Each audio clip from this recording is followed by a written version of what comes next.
नमस्कार। आज के क्लास में आपका स्वागत है। तो शुरू करते हैं। मैं बेलूर मठ लाल बाबा विद्यालय का शिक्षक आपके लिए आज का जो क्लास लाया हूँ वो है प्रकाश और इसका भाग 3।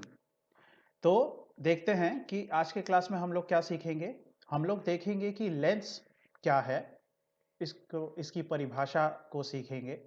उसके बाद हम लोग सीखेंगे कि लेंस से संबंधित जितनी भी परिभाषाएं हैं, मतलब लेंस खुद क्या है वो तो सीखेंगे ही, साथ ही साथ लेंस के साथ जुड़ी हुई कुछ ऐसी परिभाषाएं होती हैं जो कि जानना बहुत ज़रूरी है, वो भी हम लोग सीखेंगे। और उसके बाद हम लोग देखेंगे कि लेंस द्वारा जो प्रतिबिंब बनते हैं वो कैसे बनते हैं। और यहाँ पे फिर से आप लोगों को बहुत सारे चित्र बनाने पड़ेंगे, यानी डायग्राम बनाने पड़ेंगे। और उस हिसाब से ये क्लास बहुत ज़्यादा इम्पोर्टेंट हो जाता है। लेकिन मैं यहाँ पे एक बात और कहना चाहूँगा कि पिछले भाग में जो गोलीय दर्पण में हम लोगों ने चित्र बनाए थे, लगभग उसी तरह के चित्र हैं।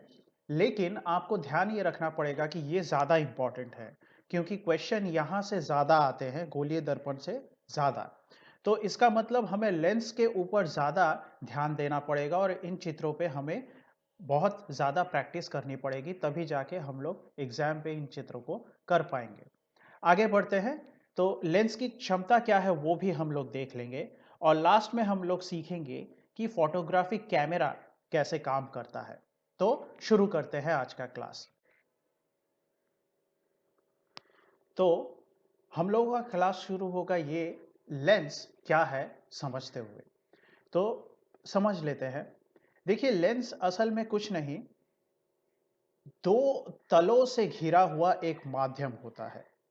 इन दो तलों में से कोई एक तल गोलीय होता है और कोई दूसरा तल गोलीय हो भी सकता है, ना भी हो सकता है। जैसे कि अगर मैं उदाहरण लूं, अगर मैं इसको थोड़ा सा अच्छे से बनाऊं, तो देखिए, अगर मान लीजिए ये एक गोलीय तल है और ये दूसरा एक गोलीय तल है, ठीक है। टेढ़ा मेढ़ा बना है, लेकिन आप समझ जाइए कि ये इस तरह से इसका ये थोड़ा सा ऐसे गोलीय तल है, ये इधर से ऐसे गोलीय तल है। तो ये जो लेंस बना है इसको हम लोग बोलते हैं उत्तल लेंस। ठीक उसी तरह से गोलीय तल ऐसा भी हो सकता है और इधर का गोलीय तल ऐसा भी हो सकता है। तो इसको हम लोग बोलते हैं अवतल लेंस। अब जरूरी नहीं है कि दोनों ही तल गोलीय हों। हो सकता है कि कोई एक तल इस तरह से इसकी वक्रता हो, यानी इस तरह से ये इसमें घुमाव आए, और दूसरा तल समतल हो। जैसे कि यहाँ पे ये वाला तल देखिए समतल है और ये वाला तल गोलीय तल है। अगर ये हमारा लेंस है तो इस तरह से हमें एक लेंस मिल सकता है। अब जरूरी नहीं है कि हमेशा गोलीय तल एक दूसरे के विपरीत हो। ऐसा भी हो सकता है कि लेंस कि दोनों गोलीय तल एक ही तरफ इस तरह से मुड़े हुए हों। ठीक है, ये भी एक लेंस है। ठीक है, ये चंद्राकार आकृति एक बनती है, ये भी एक लेंस है। तो हमें ये समझ में आता है कि दो तल तो होने ही चाहिए लेंस के। ये वाला एक तल, ये वाला दूसरा तल। यहाँ पे भी देखिए, ये वाला एक तल, ये वाला दूसरा तल। यहाँ पे ये तल है, ये तल है। यहाँ पे भी दो तल है, यहाँ पे ये वाला और ये वाला। तो इसका मतलब हमें ये समझ में आता है कि दो तल तो लेंस के होते ही हैं, जिसमें से एक गोलीय तल होता है, दूसरा गोलीय हो भी सकता है, नहीं भी हो सकता है। और साथ ही साथ इन दो तलों के बीच में एक कोई माध्यम होता है। माध्यम मतलब कोई एक ऐसी वस्तु से बनी हुई होती है ये लेंस, जो कि प्रकाश को अपने अंदर से जाने देती है। अगर प्रकाश को अपने अंदर से वो जाने देगी तो वो प्रकाश का माध्यम बन जाती है, क्योंकि उस रास्ते से प्रकाश जा पा रही है। और ऐसे माध्यम को पारदर्शी होना जरूरी है माध्यम का। अगर माध्यम पारदर्शी नहीं है तो प्रकाश नहीं जा पाएगी। अगर अपारदर्शी माध्यम है तो उसमें से प्रकाश नहीं जा सकती है, रुक जाएगी। तो इसमें फिर लेंस का तो कोई काम ही नहीं बनता है, वो तो ऐसे ही एक रुकावट आ गई प्रकाश के किरणों में। तो इसका मतलब क्या हुआ? इसका मतलब ये हुआ कि लेंस दो तलों का बना हुआ एक वस्तु है, जिसमें से कोई एक तल गोलीय होगा, कोई दूसरा तल गोलीय हो भी सकता है या तो फिर समतल हो सकता है। और साथ ही साथ ये एक ऐसे माध्यम का बना होता है जो कि पारदर्शी है और जिसमें से प्रकाश जाएगी तो उस प्रकाश में अपवर्तन होगा। ऐसा क्यों होगा? क्योंकि देखिए, ये जो जगह है यहाँ पे हवा है, ये माध्यम है, मतलब लेंस का जिससे बना हुआ है। हो सकता है कि ये लेंस कांच का बना हो सकता है ये लेंस क्वार्ट्ज नाम के एक पदार्थ का बना हो। तो अगर ये लेंस का माध्यम यहाँ पर अलग है, तो यहाँ से कोई प्रकाश की किरण आई और इस लेंस के अंदर प्रवेश करती है, तो इसका मतलब माध्यम बदल गया, और माध्यम बदल गया यानी वहाँ पे प्रकाश का अपवर्तन या जिसको वर्तन भी कहते हैं, वो होगा। तो यहाँ पर हमें समझ में आता है कि लेंस असल में एक उपकरण है। तो इसकी विस्तारित रूप से परिभाषा कैसे लिखते हैं वो हम लोग देख लेते हैं। आइए, तो देखिए, जैसा कि मैंने आपको समझाया, दो गोलीय अथवा एक गोलीय तथा एक समतल तलों से घिरे हुए कुछ स्वच्छ, पारदर्शक तथा वर्तन करने योग्य माध्यम को लेंस कहते हैं। ठीक है? तो जैसा कि मैंने आपको समझाया था, दो गोलीय अथवा एक गोलीय और एक समतल तल से घिरा हुआ कुछ एक माध्यम होगा जो कि साफ सुथरा यानी स्वच्छ होना चाहिए, पारदर्शक होना चाहिए, और जिसमें से प्रकाश का वर्तन हो जाए तो उसको हम लोग लेंस कहेंगे। और मैंने आपको यह भी समझा दिया है कि लेंस के दो प्रकार होते हैं, जिसमें से एक प्रकार क्या है? उत्तल लेंस। उत्तल लेंस मतलब जिसके तल, दोनों ही तल उठे हुए हैं, ऐसे दोनों तरफ ऐसे उठे हुए तल हैं। और दूसरा प्रकार क्या है? अवतल लेंस, जिसके तल ऐसे अंदर की तरफ धंसे हुए हैं। तो हमने ये मुख्यतः हमें अपने इस विषय में, इस भाग में इन्हीं दो लेंस के बारे में जानना है। बहुत बाकी और भी कई तरह के लेंस होते हैं, ठीक है? ऐसे लेंस भी होते हैं और ऐसे लेंस भी होते हैं। इन सब लेंसों के बारे में हमें नहीं जानना है, बस आप इतना दिमाग में रखिए कि ज़रूरी नहीं है कि लेंस ऐसे ही दिखे, ऐसे भी दिख सकते हैं। तो आगे बढ़ने का समय आ गया है। अब आगे देखते हैं कि हमें क्या सीखने को मिलता है। तो देखिए, सबसे पहले उत्तल लेंस। उत्तल लेंस के बारे में हमें सीखना है। तो हमने उत्तल लेंस कैसा दिखता है ये तो पता लगा लिया। तो देखिए, अगर मैं एक इस तरह से रेखा खींचूं, ध्यान दीजिएगा यहाँ पर क्या बन रहा है। अगर मैं यहाँ पर इस तरह से एक रेखा खींचूं और फिर वापस इस तरह से एक रेखा खींचकर हम लोग एक उत्तल लेंस बना लेते हैं, तो ये जो उत्तल लेंस बना है, ये उत्तल लेंस कैसा है? देखिए, ये उत्तल लेंस बीच में यहाँ पे मोटा है और किनारे पे पतला है। तो उत्तल लेंस देखने में कैसा है? इसको अगर हमें व्याख्या करनी है कि ये उत्तल लेंस दिखता कैसा है, तो हम कहेंगे कि ये बीच में मोटा है और किनारों पे पतला है। साथ ही साथ इसकी एक और प्रकृति बहुत इंपॉर्टेंट है जिसको हमें बताना पड़ता है उत्तल लेंस के बारे में समझाते वक्त। वो ये है कि देखिए, हम लोगों ने गोलीय दर्पण सीखते वक्त ये सीखा था कि इस तरह की एक रेखा जो लेंस के साथ ऐसे रहती है, उसको हम लोग क्या बोलते हैं? मुख्य अक्ष बोलते हैं। तो मुख्य अक्ष की परिभाषा आज भी हम लोग सीखेंगे लेंस के लिए, लेकिन अभी तो हमें ये पता है कि ये मुख्य अक्ष है।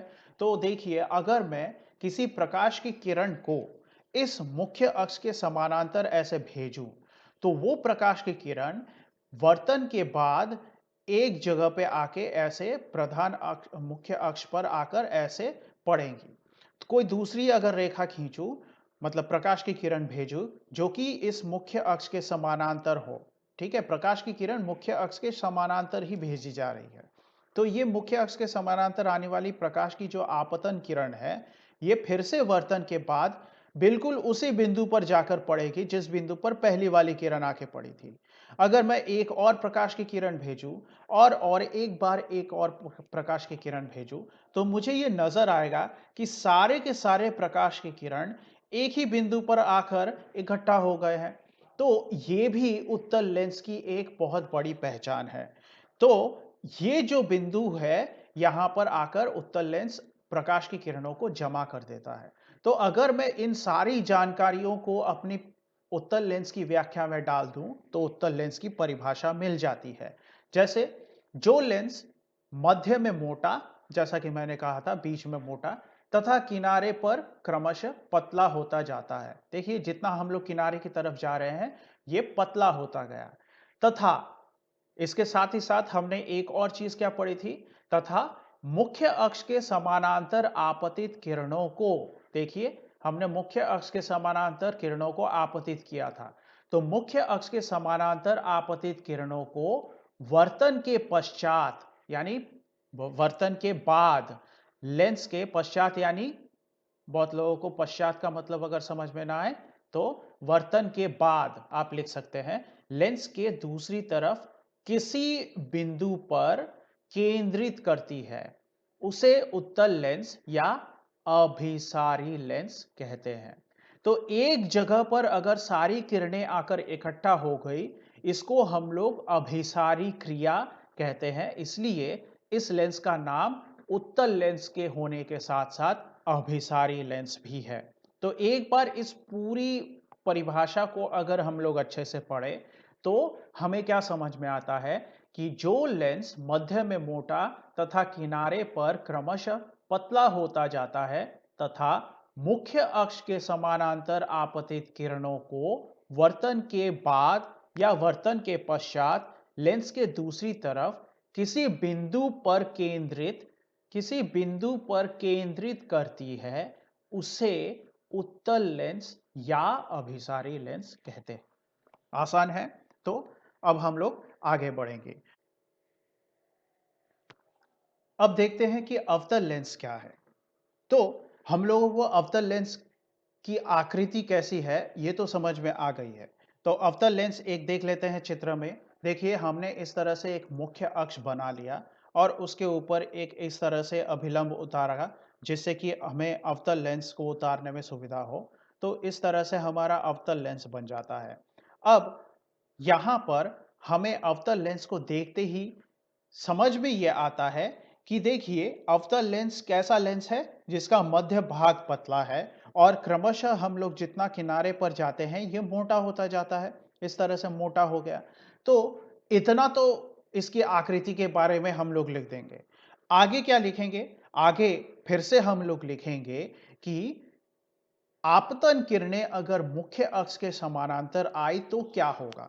तो क्या होता है यहां पर वो देख लेते हैं। देखिए सबसे पहले एक आपतन किरण आई मुख्य अक्ष के समानांतर। इस बार ये वर्तन के बाद हमें मुख्य अक्ष से दूर जाती हुई दिखेगी। ठीक उसी तरह से अगर हम लोग दूसरी किरण को भेजें तो वो भी इस तरह से दूर हो जाएगी। उसके बाद एक और किरण को भेज दिया हमने और ये भी एक किरण है जिसको हमने भेज दिया। तो देखिए हम लोगों को दिख रहा है कि जितनी भी किरणें मुख्य अक्ष के समानांतर आई, वर्तन के बाद वो मुख्य अक्ष से दूर हो गई और हमें ये दिख रहा है कि ये किरणें ऐसे फैल गई हैं। पहले उत्तल लेंस में किरणें एक जगह पर इकट्ठा हो रही थी, यहां पर फैल गई है। मतलब यहां पर किरणों का क्या हुआ, अपसारी क्रिया हो गई। तो हम लोग इस अवतल लेंस को क्या कह सकते हैं? अपसारी लेंस भी कह सकते हैं। तो इसका मतलब हमारे लिए अवतल लेंस को अब इसकी व्याख्या करना या इसको परिभाषित करना आसान हो गया है। तो हम लोग क्या लिखेंगे कि जो लेंस बीच में पतला तथा किनारों पर क्रमशः मोटा होता जाता है तथा मुख्य अक्ष के समानांतर आपतित किरणें किरणों का होगा, यहां पे इसको ठीक कर लीजिए, किरणों को वर्तन के पश्चात फैला देती है, उसे अवतल या अपसारी लेंस कहते हैं। ठीक है, आसान है। तो बस आप लोग इतना याद रखिएगा कि ये फैलने की क्रिया भी करती है, इसलिए इसको अपसारी लेंस भी कहते हैं। बीच में पतला और किनारों पे मोटा होगा। इस बात को आप समझा के लिख दीजिए, आपको नंबर मिल जाएगा। आगे बढ़ते हैं। तो अब हम लोग देखेंगे कि लेंस से संबंधित कुछ परिभाषाएं क्या हैं। तो शुरू करते हैं। तो देखिए सबसे पहले हम लोग ये देखेंगे कि हर लेंस दो गोलीय तल या एक गोलीय तल और एक समतल का बना होता है। हम लोगों ने अपने आसानी के लिए सिर्फ उत्तल लेंस की पढ़ाई करेंगे हम लोग क्लास 10 के इस चैप्टर में। तो अगर हम लोग उत्तल लेंस या अवतल लेंस बनाना चाहे तो हमें दो गोलक की मदद लेनी पड़ेगी। देखिए कैसे। देखिए ये एक गोलक है, ठीक है, जिस भी माध्यम का आप लेंस बनाना चाहते हैं, उस माध्यम का गोलक लेते हैं। सबसे साधारण माध्यम, पारदर्शी माध्यम जो हमें उपलब्ध होता है, वो है काँच। तो आप मान लीजिए कि ये काँच का एक गोलक है। गोलक मतलब एक काँच का ठोस बॉल इसकी तरह है। अब इसी तरह से एक दूसरे काँच के एक बॉल को ले लीजिए। हम लोग काँच बस उदाहरण के तौर पर ले रहे हैं। ये कोई और माध्यम भी हो सकता है। शर्त ये होनी चाहिए कि वो पारदर्शक और वर्तन करने योग्य माध्यम हो। तो इस तरह से देखिए, ये एक गोलक बना और ये दूसरा गोलक बना और इन दो गोलकों को अगर आपस में इस तरह से मिला दें तो यहाँ पे ये गोलक कटेगा और यहाँ पे आपको ये जो लेंस है ये मिलेगा। देखिए, ये आपको लेंस मिल गया। अब इस लेंस को अगर हम लोग आगे इसको इसकी रचना करते रहें, तो यहाँ से एक हमने रेखा खींच दी, ये लेंस बन गया हमारा। अब देखिए ध्यान से कि ये जो गोलक है, ये गोलक और ये गोलक, इस गोलक इन गोलकों का कोई एक केंद्र होगा, है ना? ये गोलक है तो इसका कोई केंद्र होना चाहिए। तो वो केंद्र क्या है? यहाँ पर मैंने वो दिखाया है। तो ये जो केंद्र है इसका नाम हुआ C1। अब इस गोलक का भी उसी तरह से कोई एक केंद्र होना चाहिए। तो ये आ गया हमारा C2। तो अब ये C1 और C2 ये हैं क्या? ये असल में उन गोलकों के केंद्र हैं जिन गोलकों से एक लेंस बना है और इनको क्या कहा जाता है? इनको कहा जाता है वक्रता केंद्र। आपने वक्रता केंद्र पिछले क्लास में गोलीय दर्पण में भी पढ़ा था। तो आप देखिए कितनी ज्यादा समानता है।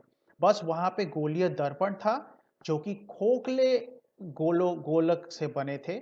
यहां पर ठोस गोलक यानी अंदर इसका पूरा कांच भरा हुआ है। हम लोग कांच का उदाहरण ले रहे हैं इसलिए हम लोग ये कहेंगे कि इसके अंदर पूरा का पूरा वो माध्यम यानी कांच भरा हुआ है। तो ये गोलक का ये केंद्र बन गया हमारा पहला वक्रता केंद्र। इस गोलक का ये वाला केंद्र हमारा दूसरा वक्रता केंद्र बन गया। तो हमें वक्रता केंद्र क्या है वो समझ में आ गई। अब देखिए, अगर मैं वक्रता केंद्र से इस गोलक के तल तक, देखिए ये है तल, है ना? ये वाला लेंस का गोलीय तल है जो इस गोलक से बना है। तो अगर मैं वक्रता केंद्र से यहां तक एक रेखा खींचूं तो ये क्या है? इस जो गोलक, ये जो गोलक है इसका अर्धव्यास है। और ठीक उसी तरह से हम लोग अगर इसको, ये पहला गोलक है तो इसको नाम अगर हम लोग R1 दे दे तो यहां पर हम लोगों ने R1 लिख दिया। ठीक उसी तरह से दूसरे गोलक के लिए भी हम लोग वक्रता केंद्र से इस गोलक के तल तक अगर हम लोग एक अर्धव्यास खींचे तो उसको हमने R2 नाम दे दिया।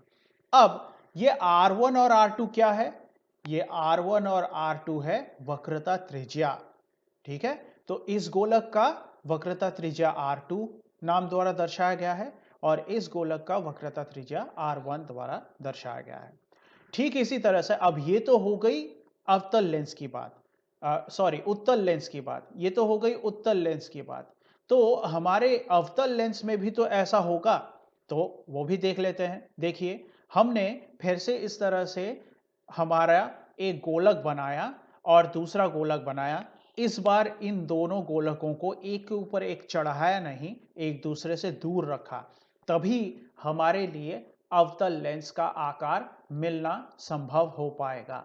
तो हमें अवतल लेंस यहाँ पे बनते हुए दिख रहा है। अब यहाँ पर देखिए, ये गोलीय तल ये जोड़ दिया, यहाँ पे माध्यम से हमने जोड़ दिया, बीच में ये जो माध्यम मिला हमें, ये माध्यम कोई भी माध्यम हो सकता है, क्वार्ट्ज हो सकता है, कांच हो सकता है, लेकिन आप लोग ये समझिए कि ये गोलीय तलों से बना है। ठीक है, ये गोलीय तल, ये गोलीय तल।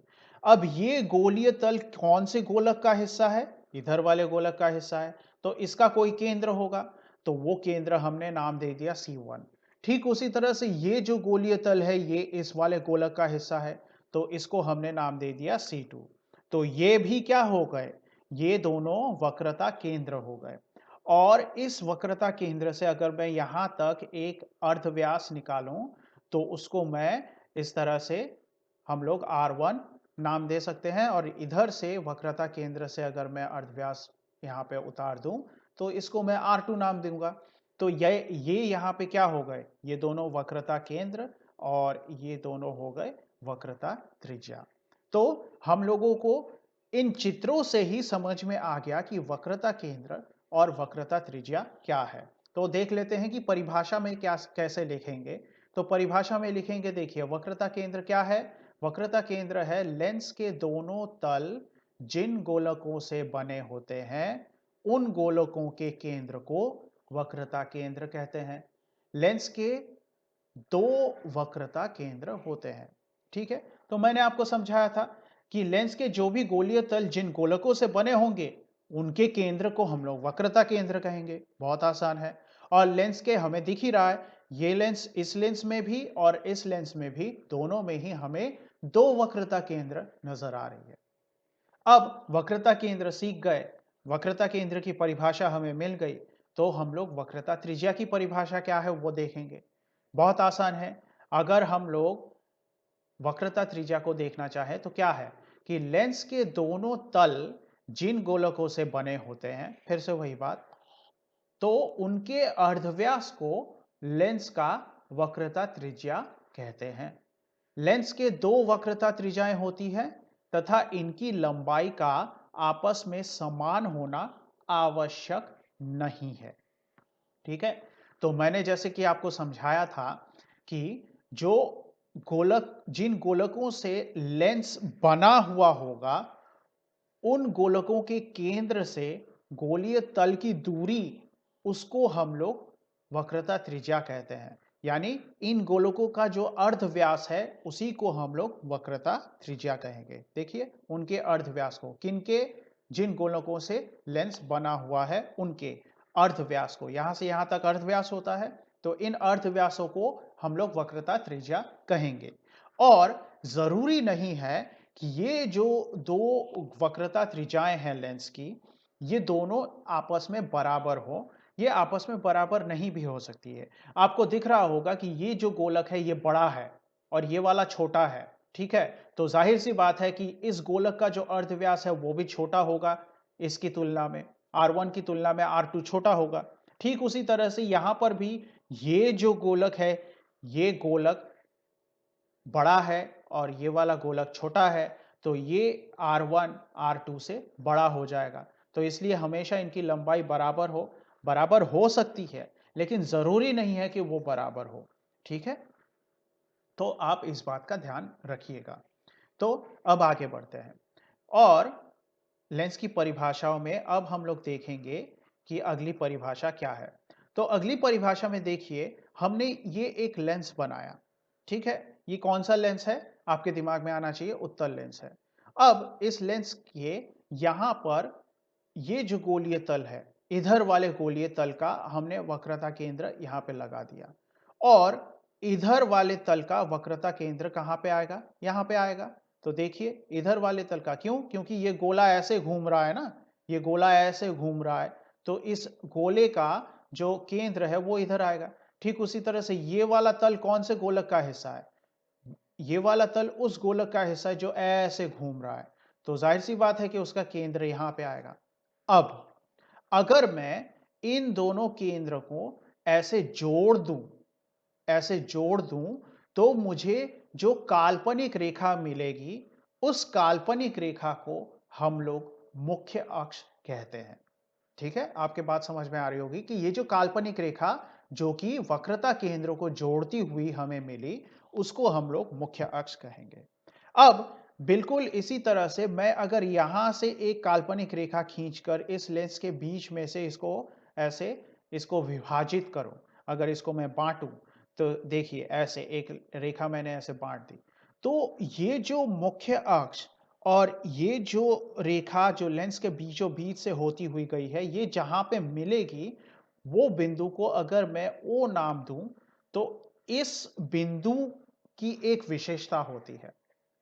ये विशेषता ऐसी है कि अगर कोई प्रकाश की किरण इसमें से होकर गई तो वो बिना मुड़े, मतलब उसका वर्तन ऐसे होगा कि वो मुड़ेगी ही नहीं, वो ऐसे सीधी ही निकलेगी। ठीक है, तो इस बिंदु को हम लोग लेंस का प्रकाश केंद्र कहते हैं। तो हमने यहां पे दो चीजें सीख ली हैं। एक हमने सीखा है मुख्य अक्ष किसको कहते हैं, और दूसरा हमने सीखा है कि प्रकाश केंद्र किसको कहते हैं। ये दो चीजें हमने सीख ली हैं। ठीक है, तो मुख्य अक्ष किसको कहेंगे? लेंस जिन गोलीय तलों से बना है, गोलकों से बना है, सॉरी गोलीय तलों से नहीं, लेंस जिन गोलकों से बना है उनके केंद्र को जोड़ते हुए जो काल्पनिक रेखा जाती है उसको हम लोग मुख्य अक्ष कहेंगे। या तो फिर लेंस के वक्रता केंद्रों को जोड़ती हुई जो काल्पनिक रेखा हम लोग खींचते हैं उसको हम लोग मुख्य अक्ष कहेंगे।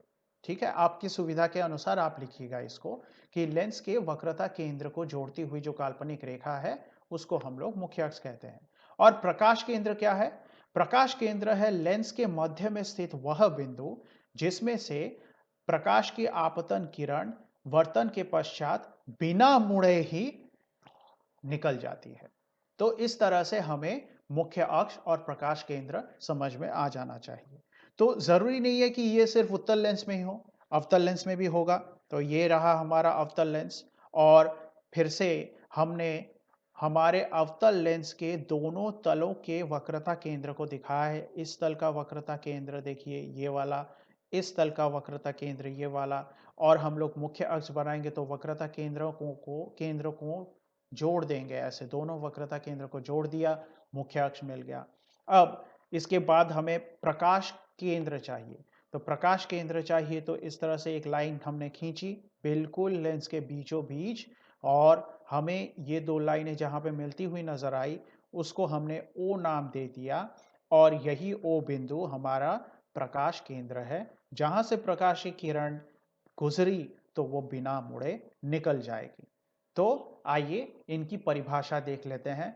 आप समझ गए होंगे परिभाषा क्या होगी। मुख्य अक्ष देखिए, लेंस के दोनों वक्रता केंद्र को मिलाने वाली काल्पनिक रेखा को लेंस का मुख्य अक्ष कहते हैं। बहुत आसान है, बस आप जो समझाया उसको याद रखिए, आप आसानी से लिख दीजिएगा इसको एग्जाम में। उसके बाद प्रकाश केंद्र क्या है?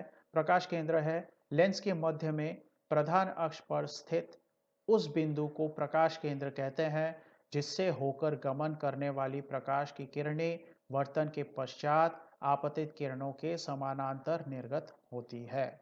देखिए ध्यान से, यहां पर ऐसे आपतन किरणें आई, और मैंने आपसे कहा था कि वर्तन तो होगा, लेकिन वर्तन होने के बाद भी इनकी दिशा नहीं बदलेगी, ये मुड़ेंगी नहीं। तो अंदर वर्तन होगा, और वर्तन में ये इसका पार्श्व विस्थापन होगा। आप याद कीजिए कि पार्श्व विस्थापन हमने पढ़ लिया है। अगर आपको याद नहीं आ रहा है तो आप पिछले भागों को ध्यान से पढ़िएगा। देखिए ये लेंस है, लेंस के प्रकाश केंद्र से मान लीजिए ऐसे गुजरा, तो यहाँ पे वर्तन तो होगा। यहाँ पे हमारे चित्र की सुविधा के लिए हमने इसको सीधा दिखाया है। यहाँ पे वर्तन तो होगा, लेकिन वर्तन के बाद ये जब निकलेंगी तो ये आपतन किरण और ये आपतन किरण एक दूसरे के समानांतर हैं। देखिए अगर मैं इसको पीछे लाऊं, ये ऐसे टेढ़ी हो गई है, लेकिन ये समानांतर है। ये दोनों लाइनें ये जो निकली है ये इसके समानांतर ही निकलेगी।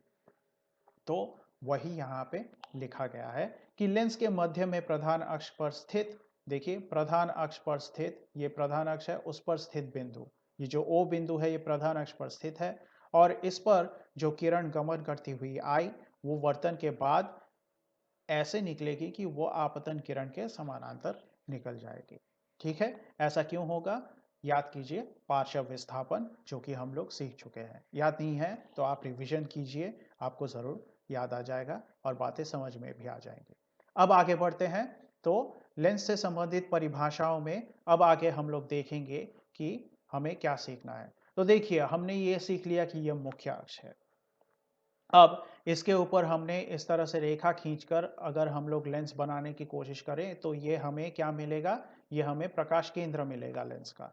तो ये हमने एक लेंस बनाया। कौन सा वाला लेंस? उत्तल लेंस।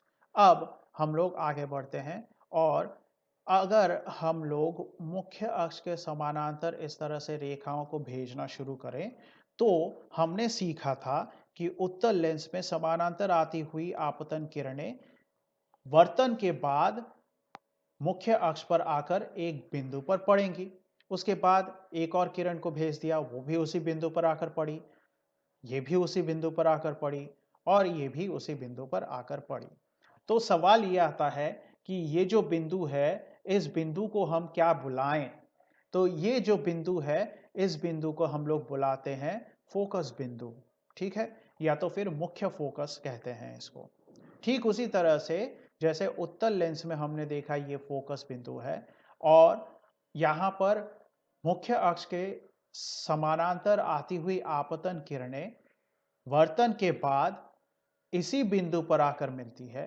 तो उत्तल लेंस में तो ये होगा। अवतल लेंस में क्या होगा? अब अवतल लेंस में जो होगा वो देख लेंगे। पहले ये देख लेते हैं कि अब देखिए यहाँ से ये ये फोकस से प्रकाश केंद्र के बीच की जो दूरी है, इस दूरी को यहाँ से यहाँ तक, इस दूरी को हम लोग f द्वारा अगर दर्शाएं तो इस दूरी को हम लोग फोकस दूरी कहते हैं।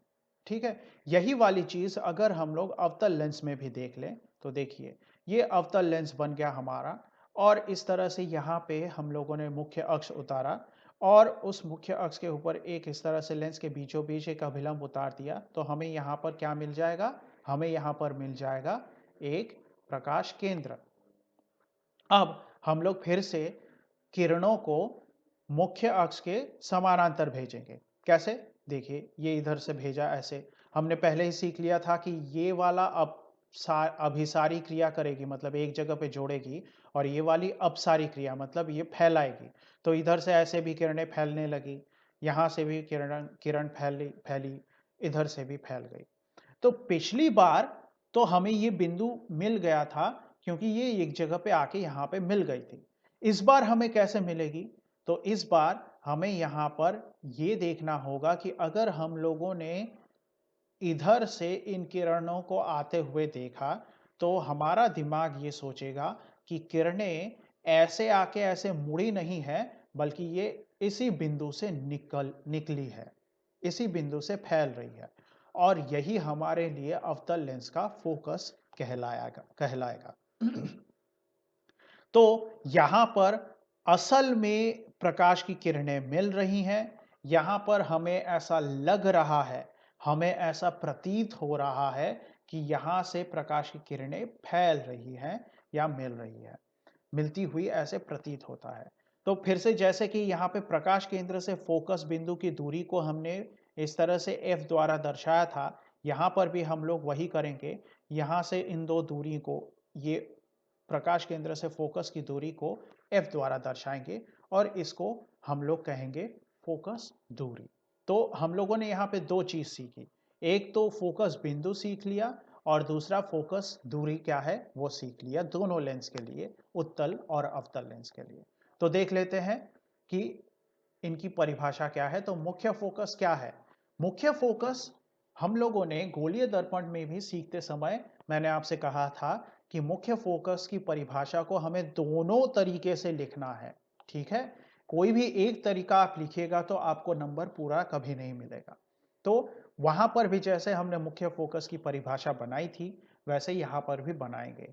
और मुख्य फोकस की परिभाषा क्या है कि किसी लेंस के मुख्य अक्ष के समानांतर आती हुई आपतन किरणें वर्तन के पश्चात जिस बिंदु पर मिलती हैं या मिलती हुई प्रतीत होती हैं, उस बिंदु को हम फोकस बिंदु कहेंगे। तो देखिए, मुख्य अक्ष पर स्थित वह बिंदु जिस पर मुख्य अक्ष के समानांतर आपतित किरणें लेंस से वर्तन के बाद वास्तव में मिलती हैं, ये कब होगा? उत्तल लेंस में होगा।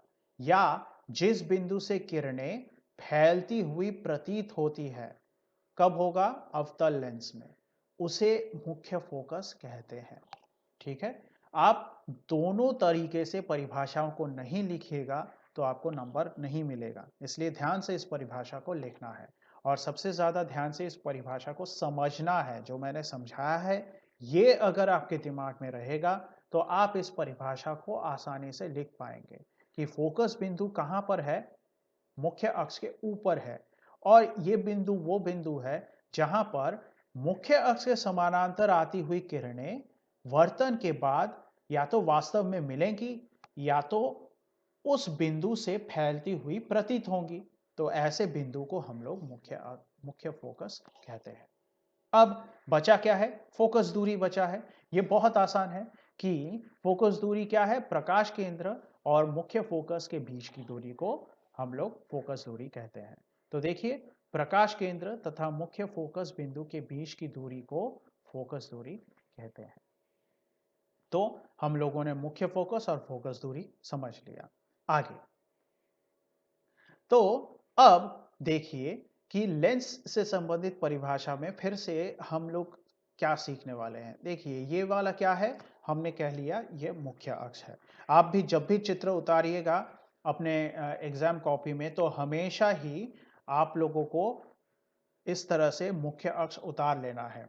और जितनी भी परिभाषाएं मैं आपको बता रहा हूं चित्रों के साथ अगर पूछा जाए तो आपको चित्रों के साथ बनाना पड़ेगा। इसलिए हर चित्र यहाँ पे इंपॉर्टेंट है, आप इनकी प्रैक्टिस अच्छे से कीजिएगा। ठीक है, तो आपको चित्र बनाने में यहाँ पे देर नहीं लगेगी। आसान आसान है, आप लोगों को ज़्यादा समय नहीं लगेगा स्केल पेंसिल की मदद से चित्र बनाने में। तो देखिए यहाँ पे क्या है, मुख्य अक्ष हमने बना लिया, इसके ऊपर हमने एक अभिलंब उतारा। ठीक है, अभिलंब मतलब इस मुख्य अक्ष के ऊपर अभिलंब मतलब क्या होता है, अगर आपके दिमाग में आया होगा कि ये इसके ऊपर 90 डिग्री का होता है तो आप लोगों को सही समझ में आया है कि इस मुख्य अक्ष के ऊपर हमने एक अभिलंब उतारा जो कि इसके ऊपर बिल्कुल 90 डिग्री का कोण बना के बैठा हुआ है। और इसके सहारे अब हम लोग इस लेंस को उतारेंगे तो ये मुख्य अक्ष अभिलंब यहाँ पे जो जुड़ता हुआ बिंदु है वो O बन गया हमारा। और उसके चारों ओर हमें इस तरह से लेंस, उत्तल लेंस हमने बना लिया। अब क्या होगा, अब देखिए अगर मैं प्रकाश की किरणों को ऐसे भेजूं, ऐसे मतलब ये मुख्य अक्ष के समानांतर नहीं आई है, ये मुख्य अक्ष से ऐसे किसी कोण बनाकर आई है, ऐसे टेढ़ी आई है, समानांतर नहीं आई है। तो और भी एक किरण आई और ये इस तरह से ऐसे आके निकल गई। देखिए हमने सीखा था कि प्रकाश केंद्र से अगर गुजरी तो वो ऐसे इधर से ऐसे समानांतर, मतलब यहां से जो आ रही है वो समानांतर रेखा ही निकलेगी। ठीक है, और तीसरी रेखा प्रकाश की किरण ऐसे आ गई। अब आगे बढ़ने से पहले मैं आपको एक बात बता दूं कि आपको लग रहा होगा कि मैंने तो आपको बताया है कि ये प्रकाश की किरण ऐसे आएगी और प्रकाश केंद्र से होती हुई जब जाना चाहेगी तो ये समानांतर निकलेगी। तो यहां पर हम लोग चित्र में इसको ऐसे थोड़ा सा मोड़ के फिर समानांतर क्यों नहीं निकाल रहे हैं, वो इसलिए क्योंकि लेंस की जो मोटाई है वो इतनी कम होती है, इतनी कम होती है कि ये वाला हमें चित्र में दिखाने की जरूरत नहीं पड़ती। ठीक है, इससे चित्र जटिल बनता है और हमें यहाँ पे जटिलता नहीं चाहिए, हमें आसानी से चित्र को दिखाने की जरूरत पड़ती है। इसलिए ये जो छोटा सा ये जो मोड़ है प्रकाश की किरणों में, ये मोड़ नहीं दिखाया जाए तो हमारे लिए सुविधा होती है, वो चित्र बनाने की सुविधा को हम लोग लेते हैं। ऐसे सीधा इसको निकाल देते हैं, सीधा निकाल देते हैं, लेकिन इसका मतलब ये नहीं है कि यहाँ पे मुड़ेगा नहीं, हल्का सा यहाँ पे मोड़ आता है, लेकिन ये जब इधर से निकलेगी तो जो प्रकाश की किरण आपतन हुई थी वो निर्गत किरण के समानांतर होगी। ठीक है, तो आप इस बात को अपने दिमाग में रखिएगा और कंफ्यूज नहीं होइएगा कि क्यों यहाँ पे चित्र में प्रकाश की किरणें मुड़ नहीं रही हैं, ये सीधी क्यों निकल रही है। इस बात को आपको ध्यान में रखना है कि ये पतला है तो इसलिए हम लोग इसको दिखा नहीं रहे हैं, हालांकि वो हो रही है वहां पे। अब देखिए यहाँ पे क्या हुआ, यहाँ पे प्रकाश की किरणें समानांतर नहीं आई थी मुख्य अक्ष के, ये तो ऐसे थोड़ी सी एक कोण बना के आई थी, लेकिन फिर भी हमें दिख रहा है कि ये किसी बिंदु पर आकर मिली। अगर ये बिंदु यहां पर हम लोग उतारते तो वो मुख्य अक्ष पर स्थित बिंदु, उसको हम लोग कहते फोकस बिंदु। लेकिन ये कैसी जगह है जहां पे हमें ये प्रकाश की किरण मिलती हुई नजर आई, तो ये असल में हमें दिखेगा कि फोकस बिंदु से जो तल होकर गुजर रहा है हमेशा उसी तल पर हमें प्रकाश की किरणें मिलती हुई नजर आएंगी। तो ये देखिए, ये यहां से ये यहां पे फोकस बिंदु था। अगर समानांतर प्रकाश की किरणें आती तो वो इस बिंदु पर मिलती, लेकिन समानांतर नहीं आई है। ये इस तरह से एक कोण बनाकर आई है और ये कहीं पे मिल रही है। लेकिन ये जो जहां पे मिल रही है वो उसी तल पर है जिस तल पर फोकस बिंदु था। तो इस तल को हम लोग क्या कहेंगे? इस तल को हम लोग फोकस तल कहेंगे। और जैसा कि मैंने कहा कि सिर्फ उत्तल लेंस के लिए तो ये नहीं हो सकता, अवतल लेंस पे भी ये लागू होगा। तो देखिए, हम लोगों को फिर से एक मुख्य अक्ष बनाना है, उस पर अभिलंब उतार के हमें प्रकाश केंद्र को निकालना है और फिर उसके चारों ओर हम एक लेंस बना देंगे।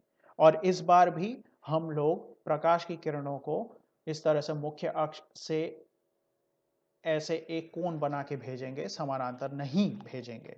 और जैसे ही ये इस तरह से यहाँ पर आकर वर्तन हुआ तो ये ऐसे मुड़ जाएगा। देखिए, तो और दूसरी प्रकाश की किरण वो ऐसे प्रकाश केंद्र की तरफ आ रही थी तो वो ऐसे निकल जाएगी।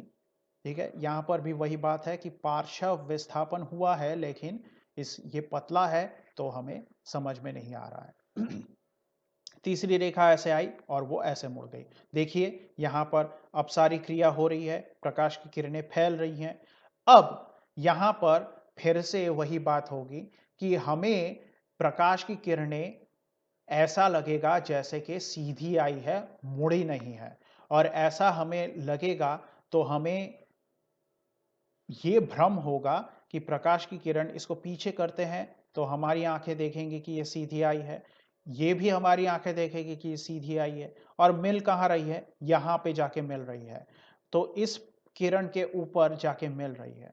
तो हमें यहाँ पर इस बिंदु पर एक प्रतिबिंब बनता हुआ नजर आएगा। तो ये प्रतिबिंब कहाँ बना?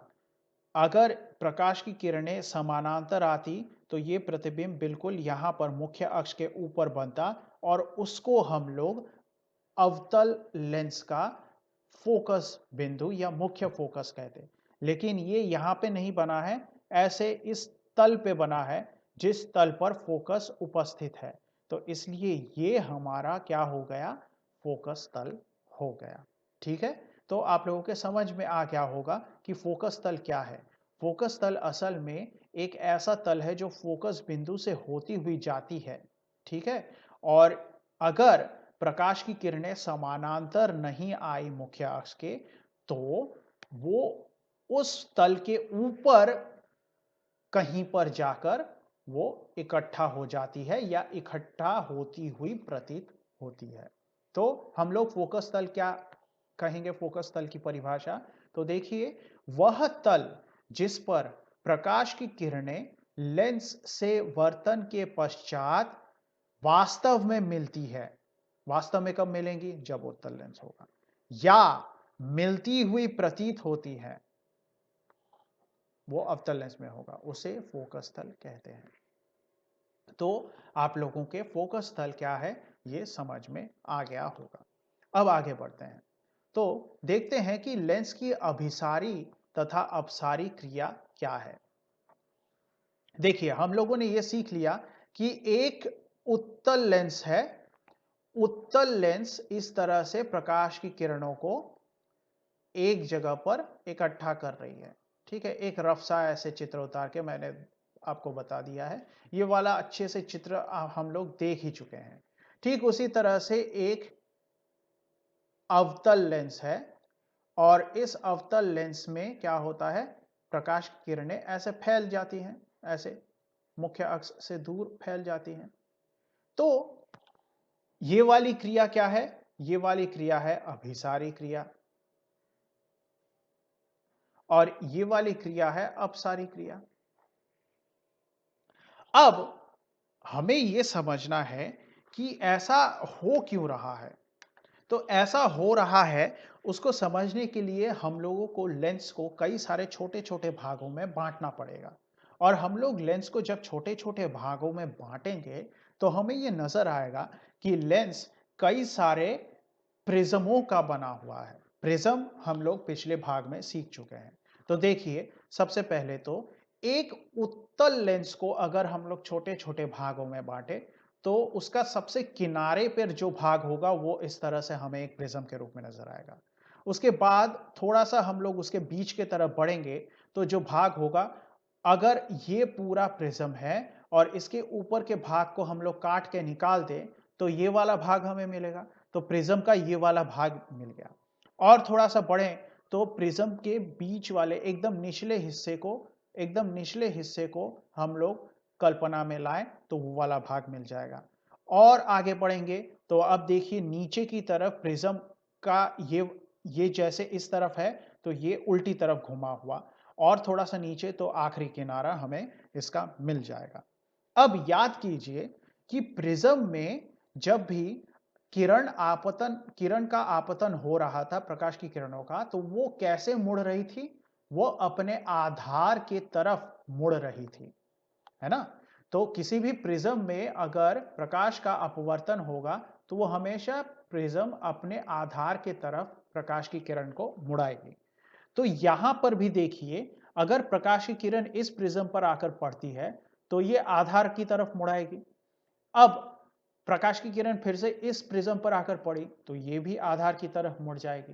प्रकाश की किरण इस पर आकर पड़ी, तो देखिए ये क्या है? ये प्रिज्म नहीं रहा, ये बस एक एक कांच का टुकड़ा रह गया, जो कि इस तरह का दिख रहा है, एक चौकोर सा, ठीक है? तो यहां पर आकर प्रकाश की किरण आई, तो वो मुड़ेगी नहीं, वो सीधी ही ऐसे निकल आएगी, ठीक है? अगर ये आपको लग रहा है कि ये क्यों नहीं मुड़ेगी अपवर्तन होने के साथ भी, तो आप याद कीजिए कि मैंने आपको सिखाया था कि जब कोण I बराबर 0 डिग्री होगा, तो कोण R बराबर भी 0 डिग्री होगा, ठीक है? तो आपतन किरण का जो कोण है, वो अगर 0 डिग्री होता है, तो अपवर्तन कोण का जो किरण है, वो भी 0 डिग्री होता है। तो यहां पर वही होगा। ये जो सतह है, इस पर अभिलंब उतारेंगे आप, तो यहां पर अभिलंब कैसे उतरेगा? ऐसे उतरेगा। और इसी अभिलंब के बराबर अगर कोई किरण आई, अभिलंब के बराबर का किरण आना मतलब क्या? आपतन किरण 0 डिग्री होना। और इस तरफ भी देखिए, सतह ऐसे अभिलंब उतारिए, तो इस तरह अभिलंब बनेगी। और इसी अभिलंब के बराबर अगर आपका वर्तन किरण भी निकल गया, तो R बराबर 0 डिग्री हो जाएगा। I बराबर 0 डिग्री, R बराबर 0 डिग्री, और ये प्रकाश की किरण सीधी ही निकल गई, ठीक है? अगर आपको यहाँ पर मैं आपको विस्तार से नहीं समझाऊंगा, क्योंकि ये सब मैं आपको सिखा चुका हूं। आप पुराने भागों को, अगर आपको थोड़ी सी भी परेशानी हो रही है, तो पुराने भागों का रिवीजन आप फिर से कीजिए, आपको समझ में आ जाएगा। तो यहां पर हमें समझ में आया कि ये सीधी निकल गई। फिर से एक प्रकाश की किरण आई। अब देखिए यहां पर पढ़ने के बाद अब ये किरण कैसे मुड़ेगी? इधर। क्यों? क्योंकि हमेशा प्रिज्म अपने आधार की तरफ किरणों को मुड़ाती है, और ये प्रिज्म अब उल्टा हो गया है। इसका आधार ये है और नीचे इसका ऊपर का भाग है। तो इस तरह से प्रकाश की किरण आई और इस तरह से मुड़ गई, और एक प्रकाश की किरण इस पर आके पड़ी और इस तरह से मुड़ गई। तो देखते हैं क्या हो रहा है। तो देखिए, प्रकाश की किरण ऐसे आई, आधार की तरफ मुड़ गई, ऐसे आई और आधार की तरफ मुड़ गई, ऐसे आई, ये वाली सीधी निकल गई। क्यों? क्योंकि I बराबर 0 डिग्री, R बराबर 0 डिग्री होता है। तो अब और आगे आधार देखिए अब उलट चुका है, तो ये इस तरफ से ऐसे मुड़ गई और ये भी ऐसे मुड़ गई। तो ये क्या हो गया? उत्तल लेंस ने अभिसारी क्रिया कर दिया। तो हम लोग लेंस की अभिसारी क्रिया को तब समझ सकते हैं जब लेंस को हम लोग कई सारे प्रिज्मों का सम्मिलित रूप के रूप में हम लोग इसकी कल्पना करते हैं। तो ये तो हो गई उत्तल लेंस की बात। अवतल लेंस में क्या होगा? तो अवतल लेंस में अब देखिए यहाँ पे इस बिंदु पर इकट्ठा हुआ है, तो वो हमारे लिए क्या है? फोकस बिंदु या मुख्य फोकस। अब आगे बढ़ते हैं। अब देखते हैं कि अवतल लेंस क्या है। इसको हमने चित्र ए नाम दिया है। तो अब अगला देखिए, अवतल लेंस, इसमें सबसे किनारे पर हमें मोटा भाग मिलता है। तो मोटा भाग मिलता है तो हमें प्रिज्म का इस तरह से एक भाग मिलेगा, जिसमें मान लीजिए ये प्रिज्म है, तो इसका ये वाला हिस्सा हमने काट के निकाल दिया, सिर्फ इतना सा ही हिस्सा हमें ये दिख रहा है, ठीक है? उसके बाद और आगे बढ़ेंगे तो प्रिज्म का और थोड़ा सा ऊपर का भाग, लेकिन ऊपर की चोटी कटी हुई है, बस इतना ये हमें दिख रहा है। बीच का भाग बिल्कुल ऐसे यहाँ पे जैसे कांच का एक भाग था, एक ब्लॉक था वो। और आगे बढ़ेंगे तो फिर से प्रिज्म का आगे का भाग। अब आपको लग रहा हो कि प्रिज्म तो है नहीं, ये ऐसे सिर्फ इतना है, बाकी का प्रिज्म कहाँ गया? तो जरूरी नहीं है हमें ये ऊपर का भाग नजर आए, मतलब ऊपर का भाग मिले। इतना जो भाग ऐसे मिल रहा है, यही प्रिज्म के रूप में काम करेगा। ठीक है, तो क्यों? क्योंकि प्रकाश की किरण तो सिर्फ यहाँ पे पड़ रही है ना, यहाँ पे इस भाग की तो कोई जरूरत है नहीं, क्योंकि यहाँ पे प्रकाश की किरण पड़ी नहीं है। वो हमें दिखे चाहे ना दिखे, हम लोग इतने से भाग पे प्रिज्म का जो काम मिल रहा है, उसी से हमें यहाँ पे समझना है। तो देखिए, ये जो प्रिज्म का नीचे का भाग है ये दिख गया, और ये लास्ट में एकदम किनारे का भाग। तो अब क्या होगा? हमें पता है कि प्रिज्म प्रकाश की किरण को अपने आधार की ओर मोड़ती है। तो सबसे पहले प्रकाश की किरण आई, उसने अपने आधार की ओर ऐसे प्रकाश को मोड़ दिया, और इधर से हमें प्रकाश की किरण ऐसे फैलती हुई नजर आई। ये भी किरण ऐसे फैलती हुई नजर आई, और ये वाली किरण यहाँ पे तो क्या है, अभिलंब उतारेंगे तो आपतन किरण और अभिलंब के बीच में कोई भी कोण नहीं नजर आएगा, यानी आई बराबर 0 हो जाएगा। तो इधर से भी आर बराबर 0 हो जाएगा, तो ये सीधी निकल जाएगी। उसके बाद ये वाली किरण देखिए नीचे की तरफ थोड़ा सा चौड़ा हो रहा है, तो ये ऐसे फैलेगी, और लास्ट में ये ऐसे फैल जाएगी। तो हमें क्या पता है? हमें पता है कि हमारी आंखों को ऐसा लगेगा जैसे कि ये इधर से ये प्रकाश की किरणें फैल रही हैं। तो इसको यहाँ से फैलते हुए हमें नजर आएंगी, और इस बिंदु को हम लोग मुख्य फोकस कहेंगे। और ये मुख्य फोकस बन गया, तो ये हमारा चित्र बी। अब अभिसारी और अपसारी क्रिया हमने पूरी तरह से समझ लिया। तो देखिए इसकी व्याख्या में, प्रिज्म से वर्तन के पश्चात हमें पता है कि प्रकाश की किरणें आधार की ओर मुड़ती है, मैंने आपको बता दिया है। तो आगे, उत्तल लेंस को यदि कई प्रिज्मों का सम्मिलित रूप माना जाए जिनके आधार मुख्य अक्ष की ओर हो। तो देखिए प्रिज्म के आधार कहां पे है? मुख्य अक्ष की ओर है। तो इन सारे प्रिज्मों का आधार मुख्य अक्ष की ओर हो, तो यह प्रकाश की किरणों को दिखाए गए चित्रानुसार, यानी चित्र ए में अभिसारित करती है। ठीक है, तो ठीक उसी तरह से अवतल लेंस को यदि कई प्रिज्मों का सम्मिलित रूप माना जाए जिनके आधार क्या होंगे? मुख्य अक्ष से दूर होंगे, मुख्य अक्ष के विपरीत ओर हो, तो यह प्रकाश की किरणों को दिखाए गए चित्रानुसार, यानी चित्र बी में जैसे दिखाया है वैसे अपसारित करती है। तो हम लोगों ने लेंस की अभिसारी और अपसारी क्रिया समझ लिया। अब आगे बढ़ते हैं। तो अब हम लोग देखेंगे कि उत्तल लेंस द्वारा बने प्रतिबिंब, इसमें हम लोग अलग अलग चित्र द्वारा देखेंगे कि वस्तु को जब अलग अलग स्थानों पर रखा जाए तो उनसे प्रतिबिंब जब बनेंगे तो वो कहाँ बनेंगे और उनकी क्या विशेषताएं होंगी। ये बिल्कुल उसी तरह से होगा जैसा कि हमने गोलीय दर्पण में किया था। ठीक है, और ये भी सारे के सारे चित्र बहुत ज़रूरी है, और आप लोग इन्हें रेगुलर प्रैक्टिस कीजिएगा, तभी जाकर आप इन चित्रों को एग्जाम में बना पाइएगा। तो सबसे पहले देख लेते हैं कि जब वस्तु अनंत पर स्थित होगी तो प्रतिबिंब कैसे बनेगा। तो हम लोग किसके बारे में देख रहे हैं? उत्तल लेंस में वस्तु को अनंत पर रखा गया तो प्रतिबिंब कहाँ बनेगा। तो सबसे पहले आइए हम लोग हमारा उत्तल लेंस बना लेते हैं। तो ये हमारा उत्तल लेंस बन गया, और ये हमारा मुख्य अक्ष बन गया। अब इस मुख्य अक्ष के ऊपर हमें देखना है कि कहां पर प्रतिबिंब बनेगा। तो वस्तु अनंत पर है, तो ये जो अनंत पर रखी हुई वस्तु है ये हमें मुख्य अक्ष पर नहीं दिखेगी, क्योंकि वो तो अनंत पर है, बहुत दूर कहीं पे है।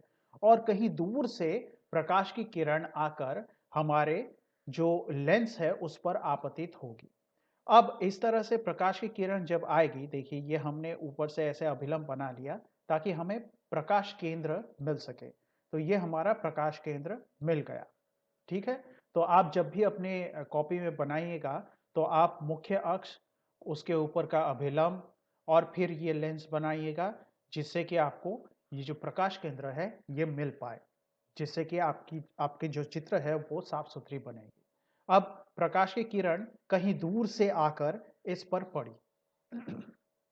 अब ये अनंत पर कहीं पर रखी हुई किसी वस्तु से आकर पड़ रही है।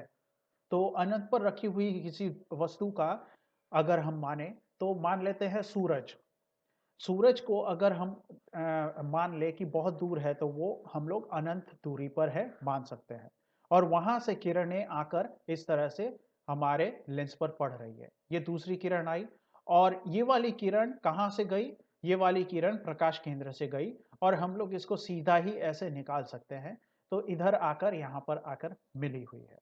अब तीसरी किरण ये भी इस तरह से आई और ये यहाँ पर आकर ऐसे मिल गई। तो ये वाला चित्र आपने पहले भी देख लिया है। तो यहाँ पर आपको समझ में आ गया होगा कि ये यहाँ पर क्या है, ये फोकस तल है और इस फोकस तल पर ये जितने भी किरणें हैं यहाँ पर एकत्रित हुई है। तो जाहिर सी बात है कि हमारा जो ये फोकस तल है, इस फोकस तल के सीधे में अगर हम जाए मुख्य अक्ष के ऊपर तो वहां पर हमें क्या मिलेगा?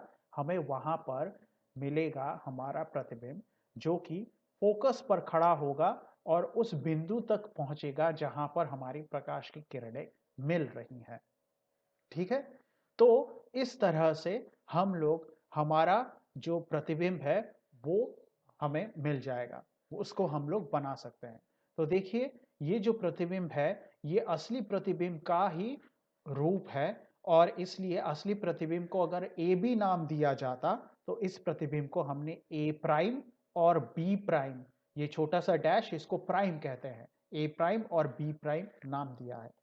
तो ये देखिए, ये हमारा फोकस तल है जिस पर ये वस्तु का प्रतिबिंब बना है और ये प्रतिबिंब कहाँ पे खड़ा है? ये प्रतिबिंब फोकस पर खड़ा है। तो इस तरह से अनंत पर जो वस्तु स्थित है उसका प्रतिबिंब हमें मिल गया। अब इस प्रतिबिंब की विशेषता, तो मैंने आपको पहले भाग में मतलब जब हम लोगों ने गोलीय दर्पण में जो प्रतिबिंब बन रहे थे उसके बारे में हम लोगों ने चित्र से पढ़ा था। तो मैंने आपको सब सिखाया था कि 4 ऐसे पॉइंट है जो हमें याद रखने पड़ते हैं प्रतिबिंब की विशेषता को बताने के लिए। सबसे पहले हमें ये पता होना चाहिए कि मुख्य अक्ष पर कहाँ पर प्रतिबिंब बनेगा। देखिए, यहाँ पे मुख्य अक्ष पर फोकस बिंदु पर जो कि फोकस तल पर है वो वहां पर हमारा प्रतिबिंब बन रहा है। दूसरा, हमें ये देखना है कि जो प्रतिबिंब बना है वो वस्तु से छोटा है या बड़ा है आकार में। तीसरा, हमें ये देखना है कि जो प्रतिबिंब बना है वो लेंस के कौन से तरफ बना है। क्या ये लेंस के उस तरफ बना है जिस तरफ वस्तु है, या लेंस के उस तरफ बना है जिस तरफ वस्तु नहीं है। जैसे कि यहाँ पे ये प्रतिबिंब लेंस के पीछे यानी उस तरफ बना है जहां पर वस्तु नहीं है। ठीक है? तो ये वाला तीसरा पॉइंट है। और लास्ट पॉइंट ये बताना है हमें कि हमारा जो प्रतिबिंब है वो काल्पनिक है या वास्तविक है। तो ये 4 चीजें अगर हम लोग लिख दें तो हमें प्रतिबिंब के बारे में सारी जानकारी मिल जाती है। तो आइए देखते हैं कि यहां पर जो प्रतिबिंब हमें मिला है वो प्रतिबिंब उसकी विशेषता क्या-क्या है। तो देखिए, प्रतिबिंब की विशेषता, स्लाइड को थोड़ा सा क्लियर कर लें। हाँ, तो प्रतिबिंब की विशेषता में देखिए, सबसे पहले प्रतिबिंब फोकस या फोकस तल पर बनेगा। देखिए, फोकस या तो फिर उसी को फोकस तल पर ही है फोकस, तो फोकस तल पर बनेगा। ये हमारा हमारा पहला पॉइंट। दूसरा पॉइंट क्या है कि प्रतिबिंब वस्तु की तुलना में छोटा होगा। मैंने कहा था कि प्रतिबिंब का आकार इसकी तुलना करनी पड़ती है, तो प्रतिबिंब वस्तु की तुलना में छोटा बनेगा। उसके बाद तीसरा पॉइंट क्या है? प्रतिबिंब लेंस के जिस ओर वस्तु है उसके विपरीत ओर बनेगा। मतलब लेंस के इस ओर वस्तु है तो इसके विपरीत ओर हमें प्रतिबिंब मिल गया। और लास्ट पॉइंट क्या है? लास्ट पॉइंट है प्रतिबिंब वास्तविक तथा उल्टा बनेगा। मैंने आपको पहले जब इस तरह के चित्र बना रहे थे हम लोग गोलीय दर्पण में, तब भी आपको समझाया था कि वास्तविक प्रतिबिंब हमेशा ही उल्टा होता है। और आज मैं आपको एक और बात बताऊंगा कि वास्तविक प्रतिबिंब इन्हीं को हम लोग पर्दे पर ले सकते हैं। ठीक है, तो जब भी प्रतिबिंब बनेगा जिसको हम लोग पर्दे पर ले पा रहे हैं, तो वो आप उसको आप मान के चलिए कि वो वास्तविक प्रतिबिंब है, तभी वो पर्दे पर लिया जा सका है। जैसे कि सिनेमा हॉल में जो सिनेमा हम देखते हैं वो प्रतिबिंब है, और वो प्रतिबिंब हमें वास्तविक पर्दों पर मिलता है, तो इसका मतलब वो प्रतिबिंब क्या है? वास्तविक प्रतिबिंब है, जो कि प्रोजेक्टर द्वारा सामने के पर्दे पर डाली जाती है। तो आप इस पॉइंट को अपने नोट में कहीं पे जोड़ लीजिएगा कि वास्तविक प्रतिबिंब को ही पर्दे पर लिया जा सकता है, काल्पनिक प्रतिबिंब को नहीं। ठीक है, आप याद से इस पॉइंट को अपने नोट में जोड़ लीजिए, क्योंकि ये एग्जाम में आ सकता है। तो आगे बढ़ते हैं। अब उत्तल लेंस द्वारा बने प्रतिबिंब में हमें देखना है कि वस्तु जब अनंत तथा 2f के बीच में रखी जाए तो प्रतिबिंब कहां बनता है। अब ये 2f क्या है? 2f कुछ नहीं, वक्रता केंद्र है। ठीक है, तो आइए देखते हैं। तो सबसे पहले तो हमने इस तरह से हमारा लेंस देख लिया, और लेंस पर इस तरह से मुख्य अक्ष, और मुख्य अक्ष के ऊपर अभिलंब डालकर हम लोगों को प्रकाश केंद्र मिल जाएगा। तो देखिए, ये प्रकाश केंद्र मिल गया। अब सबसे पहले जो चित्र बनाते समय आपको ध्यान रखना है कि आप लोग इस तरह से मुख्य अक्ष बनाइए, इस तरह से उस पर अभिलंब खींचकर उस पर लेंस बनाइए, और इस लेंस पर प्रकाश केंद्र बनाइए। इसके बाद आपको सबसे पहले आपको मुख्य फोकस यहाँ पे बनाना है। आप यहाँ से हो सकता है 1.5-2 सेंटीमीटर की दूरी पर अपने मुख्य फोकस को लिखिए। तो यहाँ पे देखिए मैंने F1 लिखा है। F1 यानी ये पहला वाला मुख्य फोकस है, इधर वाला फोकस है। क्यों?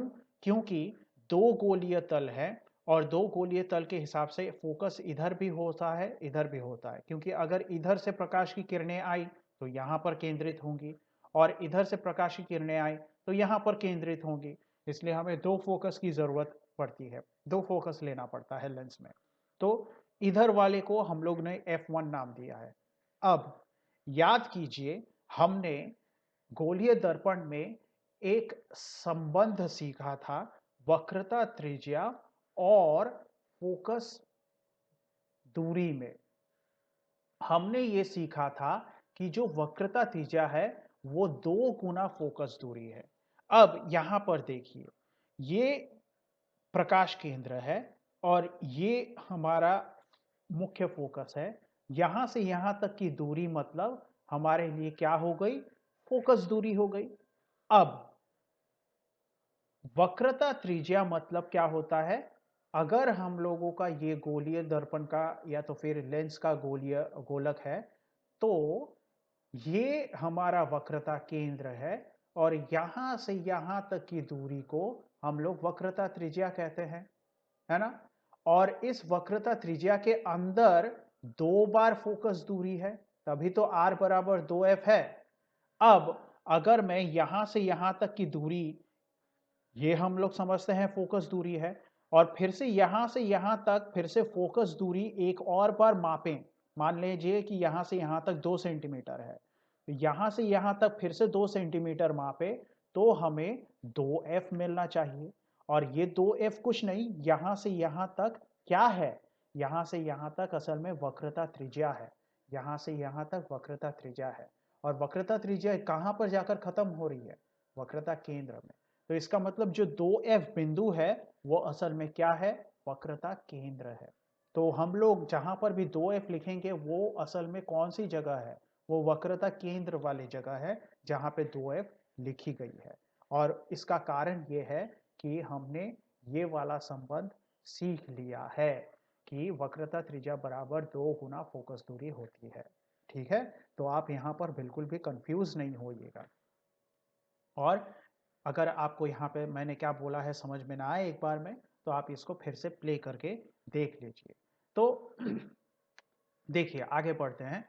तो हमने देखा कि इस तरह से यहाँ तक तो फोकस दूरी है, और फोकस दूरी के लिए ये लेंस का पहला फोकस है। इधर फोकस दूरी का दुगना किया तो 2f1 लिख दिया। अब हमें क्या करना है, वस्तु को 2f और अनंत के बीच में रखना है। अनंत मतलब कहीं और दूर है और ये 2f है, तो इसका मतलब वस्तु यहां पर कहीं पे होगी। तो हमने यहां पर अब वस्तु को रखना है। अब इस तरफ हम लोग बना लेते हैं। देखिए ये वाला क्या है, ये वाला है हमारा दूसरा फोकस। कौन से किरणों के लिए, इधर से जो आने वाली किरणें हैं उनके लिए। और यहां से यहां तक की फोकस दूरी को अगर हम लोग फिर से और एक बार माप के लिखें तो ये वाला हो गया 2f।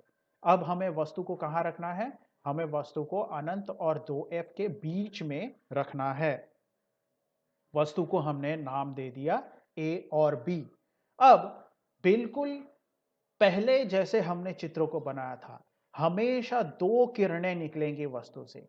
एक किरण हमेशा मुख्य अक्ष के समानांतर ऐसे जाएंगी, ये देखिए। और ये समानांतर गई तो ये वर्तन के बाद कहां से जाएंगी, फोकस से होकर गुजरी। क्यों, क्योंकि ये तो हमें पता है कि समानांतर आने वाली किरणें वर्तन के बाद फोकस से होकर जाती है। तो ये हमने दिशा दिखा दी। बहुत जरूरी है दिशा दिखाना। अगर आपने ये चित्रों में नहीं दिखाया है तो आपका चित्र गलत हो जाएगा।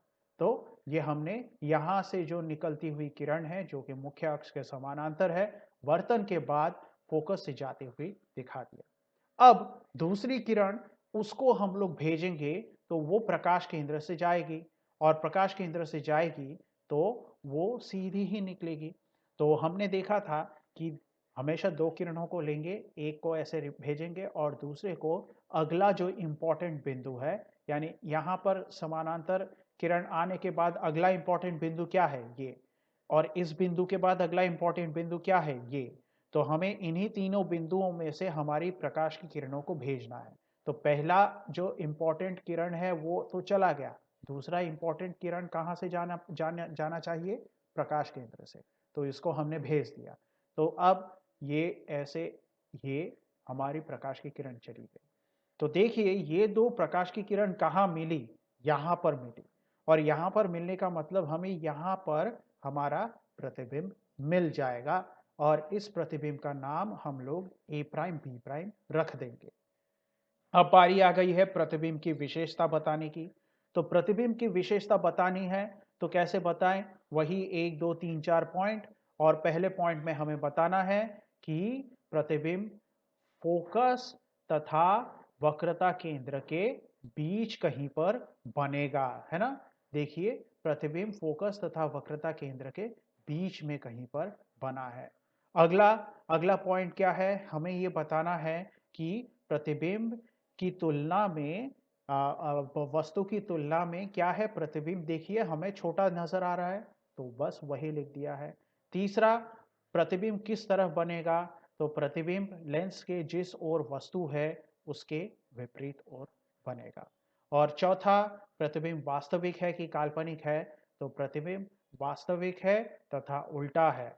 और वास्तविक है मतलब इस प्रतिबिंब को हम लोग पर्दे पर ले सकते हैं, ठीक है। तो ये हमने सीख लिया, ठीक है। आप क्लास के साथ साथ नोट्स बनाइए और इन चित्रों को भी प्रैक्टिस करते रहिए, बहुत ज़रूरी है।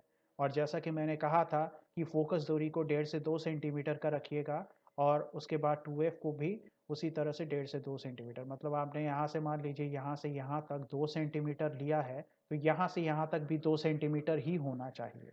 ठीक उसी तरह से यहाँ से यहाँ तक, अब यहाँ से यहाँ तक 2 सेंटीमीटर लिया है तो यहाँ पर भी आपको 2 सेंटीमीटर ही लेना पड़ेगा, और फिर यहाँ से यहाँ तक 2 सेंटीमीटर। फिर आप स्केल्स की मदद से आप इस चित्र को बनाइए, देखिएगा आपका चित्र बनेगा। थोड़ा सा इधर उधर अगर हुआ तो आप उसको प्रैक्टिस करते रहिए। प्रैक्टिस से आपका चित्र बिल्कुल जैसे मैंने चित्रों में दिखाया है वैसा बनना शुरू हो जाएगा। ये कुछ ज़्यादा कठिन नहीं है, सिर्फ ज़रूरत है रेगुलर प्रैक्टिस की। अब आगे बढ़ते हैं, और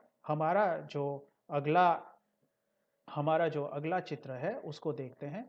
वहां पर हमें ये देखना है कि वस्तु को अब हम लोग कहाँ रखेंगे, वक्रता केंद्र पर रखेंगे, यानी 2f पर रखेंगे।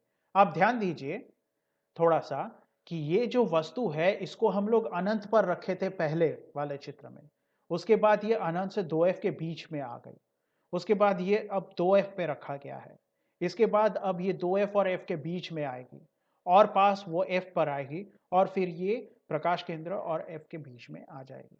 इस तरह से हम लोग वस्तु को धीरे-धीरे लेंस के पास ला रहे हैं, ठीक है?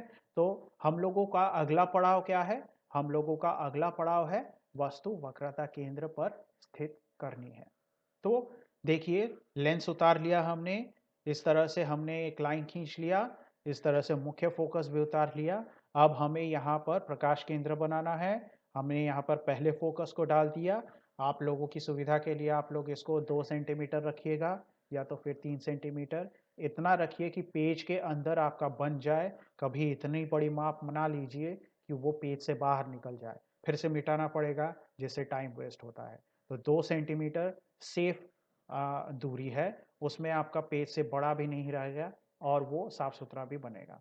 तो यहाँ से यहाँ तक ऐसे बन गया, यहाँ से यहाँ तक ऐसे बन गया, फिर से 2 सेंटीमीटर लेके।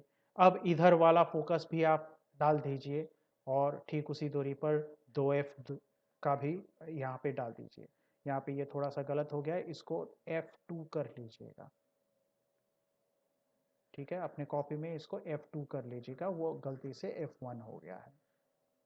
अब हमें वस्तु को कहाँ रखना है? हमें वस्तु को वक्रता केंद्र यानी 2F पे रखना है। रख दीजिए वस्तु को ऐसे। अब इस वस्तु का नाम दे दीजिए A और B और इस वस्तु से सबसे पहले प्रकाश की किरण को हम लोग कैसे भेजेंगे? मुख्य अक्ष के समानांतर। आप स्केल रखिए और ऐसे सीधी एक रेखा खींचिए, आपकी रेखा ऐसे बन जाएगी। ये समानांतर रेखा मुख्य अक्ष के समानांतर आकर पड़ी तो वर्तन के बाद कहाँ से निकलेगी? बिल्कुल सही, फोकस से निकलेगी। तो आप स्केल रखिए और ऐसे खींच लीजिए, तो ये आपको रेखा मिल जाएगी फोकस से। आप तीर का निशान देना ना भूलिएगा, क्योंकि वही आपकी प्रकाश की दिशा को दर्शाती है। अगला इंपॉर्टेंट बिंदु कौन सा है? ये वाला। तो आप यहाँ से एक स्केल रखिए और सीधी एक रेखा खींचिए। आपको इस तरह से एक प्रकाश की किरण मिलेगी। प्रकाश की दिशा तीर के निशान निशान द्वारा दर्शा दीजिए और हमें जो हमारा प्रतिबिंब मिलेगा वो बिल्कुल F 2F के ऊपर मिलेगा। मतलब हमारा वस्तु जब 2F पर रखा है तो हमारा प्रतिबिंब भी 2F पर ही बनेगा। प्रतिबिंब का नाम डाल दीजिए A प्राइम B प्राइम। प्रतिबिंब की विशेषता क्या है लिखनी पड़ेगी। तो विशेषता लिखने के लिए सबसे पहले हमें बताना पड़ेगा कि मुख्य अक्ष के कहाँ पर प्रतिबिंब स्थित है। मुख्य अक्ष के 2F पर यानी वक्रता केंद्र पर प्रतिबिंब स्थित है। उसके बाद हमें लिखना पड़ेगा प्रतिबिंब वस्तु की तुलना में छोटा है या बड़ा है। हमें यहाँ पर दिख रहा है कि प्रतिबिंब वस्तु के ही आकार के बराबर का है, क्योंकि ये 2F पर बना है और ये भी 2F पर, तो ये जो जितनी इसका जितना आकार है इसका भी उतना ही आकार होगा। तो देखिए प्रतिबिंब वस्तु के बराबर के आकार का बनेगा। तीसरा हमें पॉइंट क्या लिखना है कि प्रतिबिंब कौन सी तरफ बनेगा, जिस तरफ वस्तु है उस तरफ बनेगा या उसके विपरीत तरफ बनेगा। तो वो हमने लिख दिया, प्रतिबिंब लेंस के जिस ओर वस्तु है उसके विपरीत ओर बनेगा। चौथा पॉइंट हमें लिखना है कि ये वास्तविक है या काल्पनिक है। तो आपको नजर आ रहा होगा उल्टा है, प्रकाश की किरण असल में आकर यहाँ पर मिली है, तो हम कहेंगे कि ये वास्तविक है और उल्टा प्रतिबिंब है। और अगर वास्तविक प्रतिबिंब है तो उसको पर्दे पर लिया जा सकता है कि नहीं, ये थोड़ा सा आप अपने दिमाग में सोचिएगा। तो आगे बढ़ते हैं। अब हमारा जो अगला पड़ाव है, देखिए यहाँ पर हमने कहाँ पे रखा था? यहाँ पे हमने वक्रता केंद्र पर रखा था। अब हम कहाँ पे जाएंगे? अब हम इन दोनों बिंदुओं के बीच में जाएंगे, तो वही वाला अब यहाँ पर बनेगा।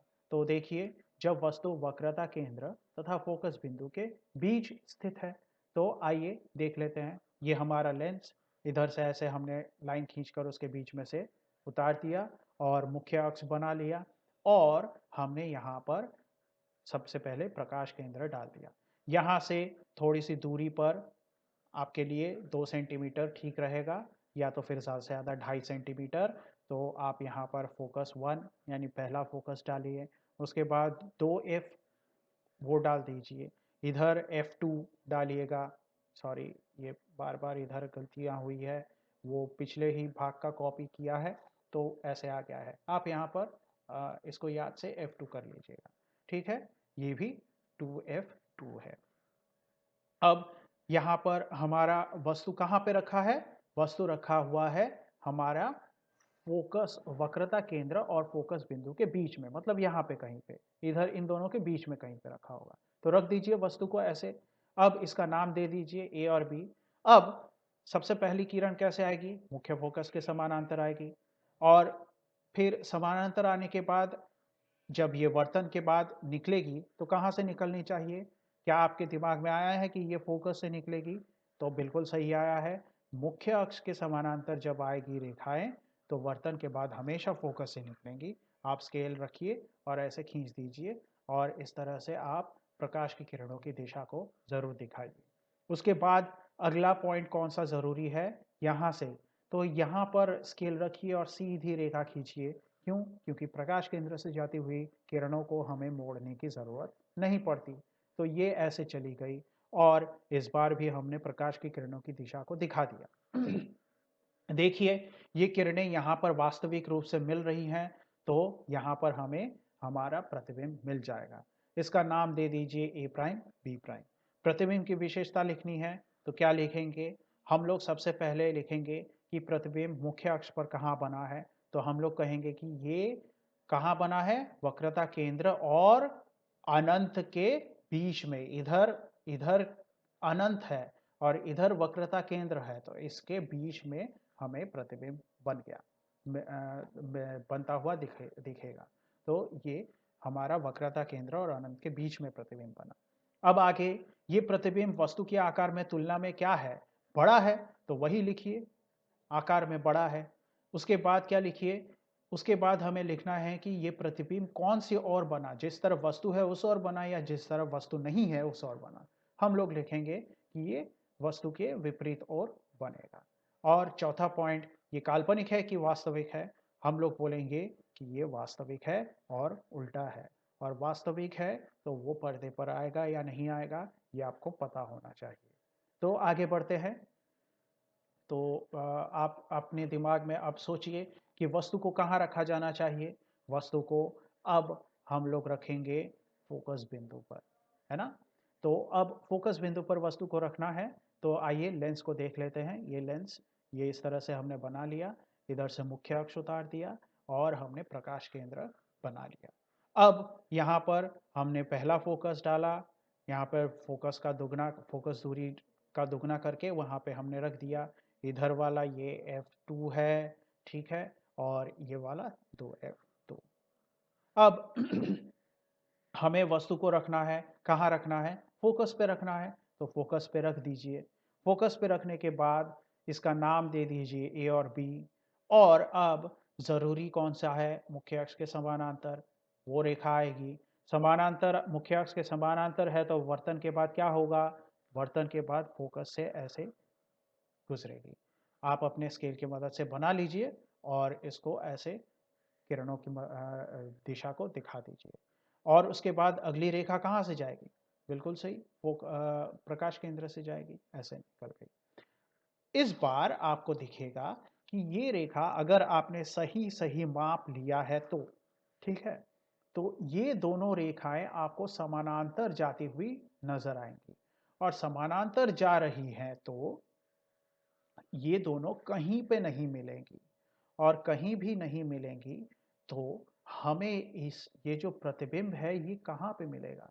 हमें ये प्रतिबिंब अनंत पर मिलेगा। ठीक है, कहीं भी नहीं मिलेगी मतलब अनंत पर मिलेगा, ऐसा हमें बताना है। तो अब इस प्रतिबिंब की विशेषता क्या है? तो देखिए, ये प्रतिबिंब सबसे पहले तो कहाँ बना? ये प्रतिबिंब कहाँ पर जाकर बना? अनंत पर जाकर बना। तो देखिए, प्रतिबिंब अनंत पर बनेगा। उसके बाद ये प्रतिबिंब वस्तु के आकार से बड़ा है? बिल्कुल बड़ा है, बहुत बड़ा है। ये इतना सा वस्तु है और ये ऐसे टेढ़ी रेखा, समानांतर रेखा जो कि ऐसे मुख्य अक्ष से दूर होती जा रही है, ये अनंत पर जाते जाते बहुत दूर चली जाएगी और यहाँ से बहुत बड़ा प्रतिबिंब नजर आएगा।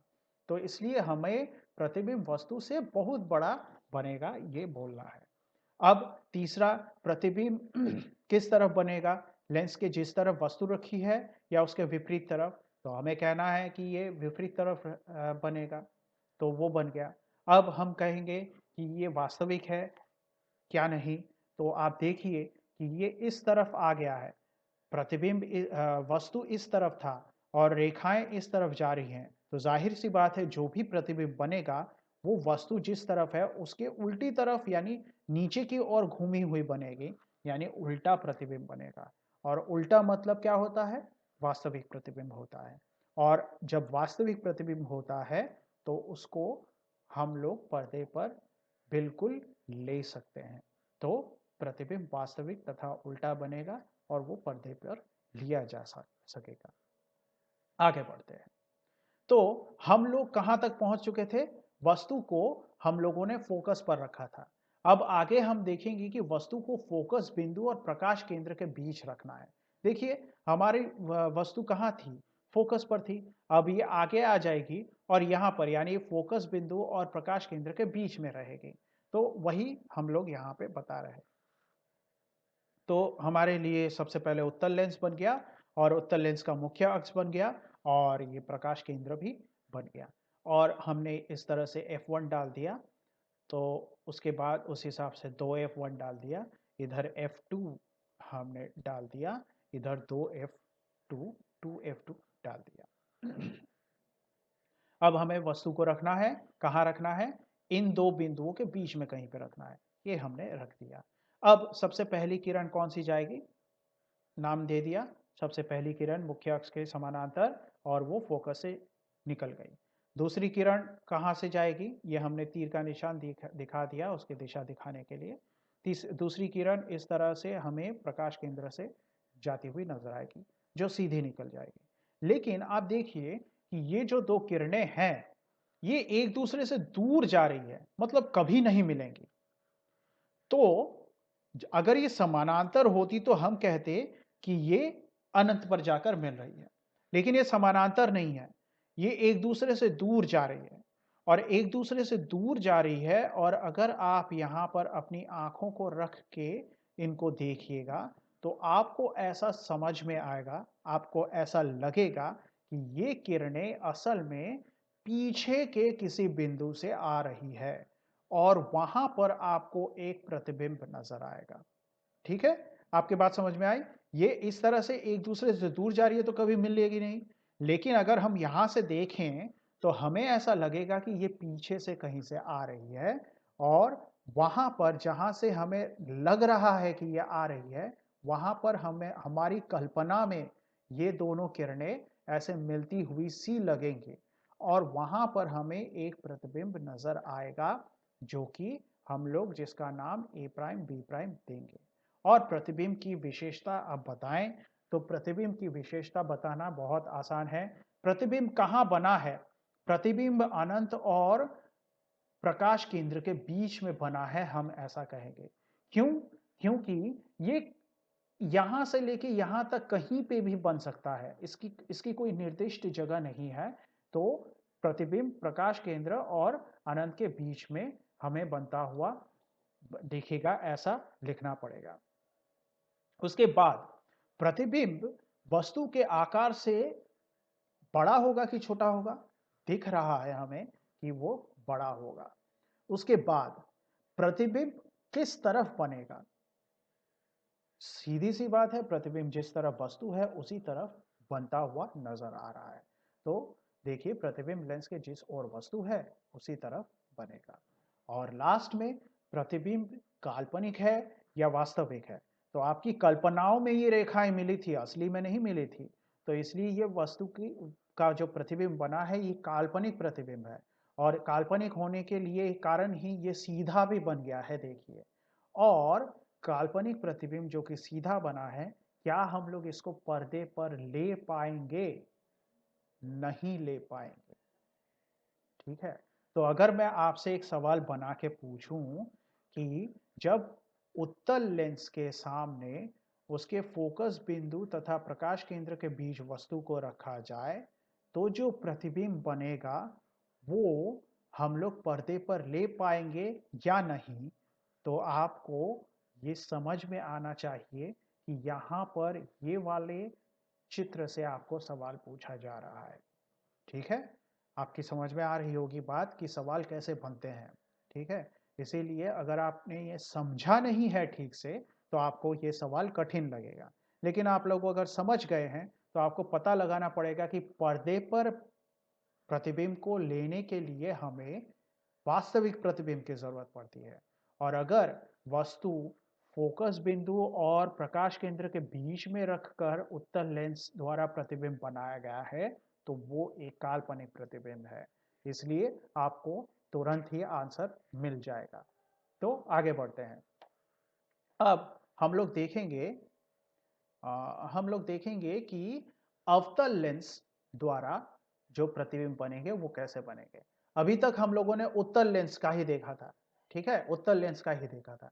अब हम लोग अवतल लेंस पर पहुंच गए हैं और यहाँ पर हमें सिर्फ दो ही स्थानों के बारे में देखना है। इसलिए आप टेंशन मत लीजिए कि आपको हर स्थान के बारे में देखना है, सिर्फ दो ही स्थान से आपका काम बन जाएगा। तो सबसे पहला स्थान है जब वस्तु अनंत पर स्थित हो। बहुत आसान है, ये आपकी चित्र पहले भी हम लोग बना चुके हैं।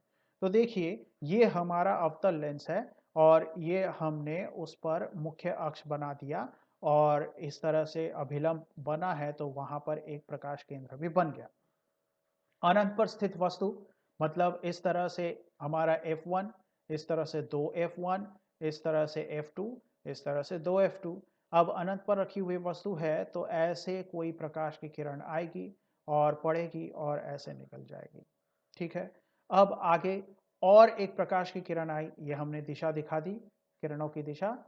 ये एक प्रकाश की किरण आई जो प्रकाश केंद्र से आकर गुजरी, सीधी ही निकल जाएगी, इसकी दिशा दिखा दीजिए ऐसे।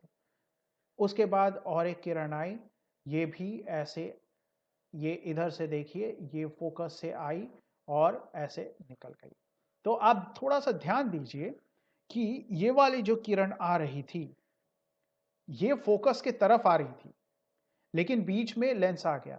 तो फोकस के तरफ अगर आ रही थी और बीच में लेंस आ गया तो लेंस का परावर्तन उसको समानांतर कर देगा मुख्य अक्ष के, ठीक है। और ये वाली किरण आप देखिए, ये इस तरह से फोकस से होकर आई है तो ये उसको और फैला देगी, मुख्य अक्ष के और फैला देगी। अब हमें प्रतिबिंब चाहिए, तो प्रतिबिंब चाहिए तो यहां पर तो किरणें फैल रही हैं, अब सारी क्रिया हो रही है, तो कभी भी हमें यहां पर किरणें मिलती हुई नजर नहीं आएंगी और प्रतिबिंब चाहिए तो हमें किरणों को मिलाना पड़ेगा। तो आप फिर से यहां पर अगर अपनी आंखों को रखिएगा तो आपको ये समझ में आएगा कि ये प्रकाश किरण आपको मुड़ती हुई नजर नहीं आएगी। आपको ऐसा लगेगा कि ये किरणें आप पीछे से ऐसे किसी बिंदु से फैलती हुई देख रहे हैं। तो देखिए ये किरण को आप पीछे लेके गए तो यहां पर आकर मिलती है और ये वाली किरण को आप पीछे लेके गए यहां पर आकर मिलती है और ये किरण तो पहले से ही है। तो आपकी आंखों को लगेगा कि सारे के सारे किरणें यहां से निकल रही हैं और हमारा जो प्रतिबिंब है वो भी इसी जगह पर बनेगा। तो हमें बिल्कुल यहाँ पर ऐसे फोकस पे प्रतिबिंब बनता हुआ नजर आया और ये फोकस है फोकस तल पर, तो ये इस तरह से ए प्राइम बी प्राइम ये हमारा प्रतिबिंब बन गया, ठीक है। तो अवतल लेंस के लिए अनंत पर अगर रखी हुई वस्तु है तो आप सीधा सा ऐसे उतारिए, किसी एक किरण को ऐसे लाइए डालिए और आप अगर स्केल से ऐसे सीधे में रख के ऐसे एक स्केल रखिएगा सीधे में ताकि वो एफ से होकर गुजरे वो स्केल, और फिर उसको खींचिए, इस लाइन को खींचिए, यहाँ तक खींचिए। यहाँ तक खींचने के बाद वो किरण अब क्या होगी, क्योंकि फोकस के तरफ आ रही थी तो अब वो ऐसे मुख्य अक्ष के समानांतर वो चली जाएगी। तो अपने स्केल को मुख्य अक्ष के समानांतर रखकर आगे का लाइन खींच के ऐसे बना दीजिए। अगली किरण बहुत आसान है, आपको प्रकाश केंद्र से भेजना है और उसके बाद लास्ट वाली किरण को आप फोकस से भेजिए और फिर उसको यहाँ पे जब आकर वो खत्म हो गई लाइन तो उसके बाद वर्तन के बाद आप उसको फैलता हुआ दिखाइए, लेकिन आप उसको ऐसे फैलता हुआ दिखाइए ताकि वो फोकस तल पर आकर मिले वापस, ठीक है। तो ये फोकस आपने बनाया था, स्केल को यहाँ पर रखकर आप पहले से ये बिंदु को डाल के रखिएगा, ठीक है।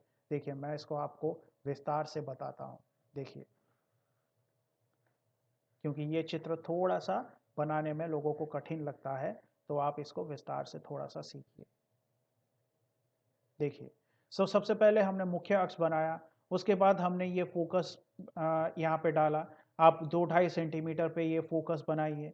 फिर से जितना आपने यहाँ से यहाँ तक लिया है उतना ही आप यहाँ से यहाँ तक की दूरी को रखिए। फिर यहाँ से यहाँ तक की जितनी दूरी है उतनी ही दूरी पर आप दूसरे फोकस को भी डालिए। फिर से उसी दूरी पर आप 2F2 को डालिए। ये आपका बन गया। तो अब आप क्या कीजिएगा, आपको प्रकाश की किरणों को अनंत से लाना है। तो आप एक स्केल रखिए ऐसे, और ये स्केल ऐसे रहनी चाहिए ताकि ये इस फोकस से होकर गुजरे, और आपका जो किरण है वो आकर ऐसे स्केल के सहारे आकर यहां तक पड़ेगा।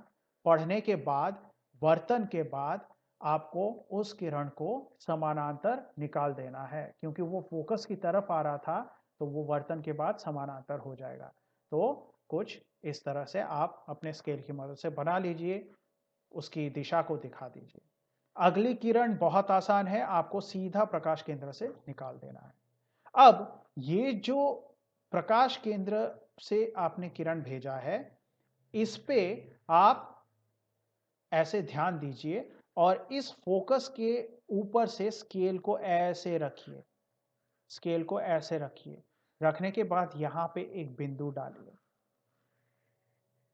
ठीक है। अब इस बिंदु की क्या इस बिंदु का इंपॉर्टेंस, इस बिंदु की विशेषता क्या है कि ये जो बिंदु है इसको पीछे लाइएगा तो इसी बिंदु पर आकर आपको ये रेखा मिलती हुई नजर आएगी, और जो अगली किरण है उसको अब आप फोकस से भेजिए। तो आप इस किरण की दिशा को दिखा दिया, इसको ऐसे फोकस से भेज दिया हमने। अब यहां पर ये जो बिंदु है, यहां पर आप स्केल को रखिएगा और सीधा ऐसे इस बिंदु से मिलाते हुए आपका स्केल ऐसे रखा जाना चाहिए, और फिर आप स्केल जहां पर रखा है यहां से एक लाइन खींचिए, तो आपको ये वाली लाइन मिलेगी। ठीक है। तो अगर आपको ये एक बार में समझ में ना आए तो आप, मैंने जिस तरह से आपको समझाया इसको फिर से एक बार प्ले करके यहाँ पे कैसे ये चित्र बनाना है आप लोग उसको देख लीजिए। ये बहुत ज़रूरी है ये चित्र सीखना। ठीक है। अगर एग्जाम में आ गया तो यहाँ पे कंफ्यूजन होती है लोगों को कि ये वाली बिंदु कैसे लाएं। तो अब ये वाली बिंदु पहले से है तो यहाँ पर स्केल रखकर इसको पीछे बढ़ाइए। ये वाली बिंदु और यहाँ से इसको जोड़ दीजिए तो ये पीछे चला गया। अब यहाँ पर ये जो बिंदु आपको मिल गई, यहाँ पर आपने अपना जो प्रतिबिंब है उसको बना लिया और उसका नाम दे दिया। अब प्रतिबिंब की विशेषता, आप बताइए प्रतिबिंब की विशेषता क्या है। तो सबसे पहली विशेषता है कि प्रतिबिंब कहाँ बना। देखिए, प्रतिबिंब हमारे फोकस पे बना या फोकस तल पर बना। तो हम लोग क्या कहेंगे कि प्रतिबिंब फोकस बिंदु पर बनेगा। इसको आप फोकस तल भी लिख सकते हैं। ठीक है। इसका ऑब्लिक देके फोकस तल भी लिख के रख सकते हैं। तो अच्छा ये होगा कि फोकस या फोकस तल पर बनेगा। इस तरह से आप लिख सकते हैं। अब आगे, ये जो प्रतिबिंब है ये वस्तु से आकार में क्या है, छोटा है। ये वस्तु अनंत पर कहीं पर रखी गई थी और बहुत बड़ी थी, इसलिए प्रतिबिंब वहां से ऊंचाई से आ रहा, प्रकाश की किरणें ऊंचाई से आ रही है बहुत दूर से, और ये उस वस्तु का छोटा सा एक प्रतिबिंब हमें मिला।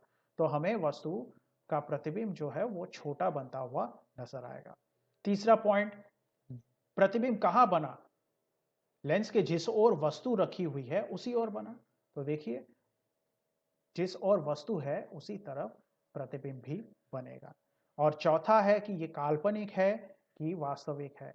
तो आप बताइए कि आपकी कल्पना में ये प्रकाश की किरण यहां से निकल रही थी, क्या ये सच में निकल रही थी। नहीं। इसलिए ये प्रतिबिंब हमें काल्पनिक ही बनती हुई नजर आएगी। तो ये जो प्रतिबिंब है ये काल्पनिक है, और ये सीधी भी है। काल्पनिक प्रतिबिंब भी सीधे होते हैं। तो काल्पनिक प्रतिबिंब सीधे होंगे तो क्या ये पर्दे पर लिए जा सकेंगे, हमें पर्दे पर नहीं मिलते हैं। तो काल्पनिक प्रतिबिंब कभी भी पर्दे पर नहीं लिया जा सकता। अब आगे बढ़ते हैं और अवतल लेंस पर हम लोग देखेंगे कि अगला जो स्थान है वो कौन सा है। तो वस्तु को पहले अनंत पर रखा गया था, अब अनंत से थोड़ी मतलब और पास ला लिया गया है, लेकिन हम लोगों ने कहा है कि अनंत और प्रकाश केंद्र के बीच। ठीक है।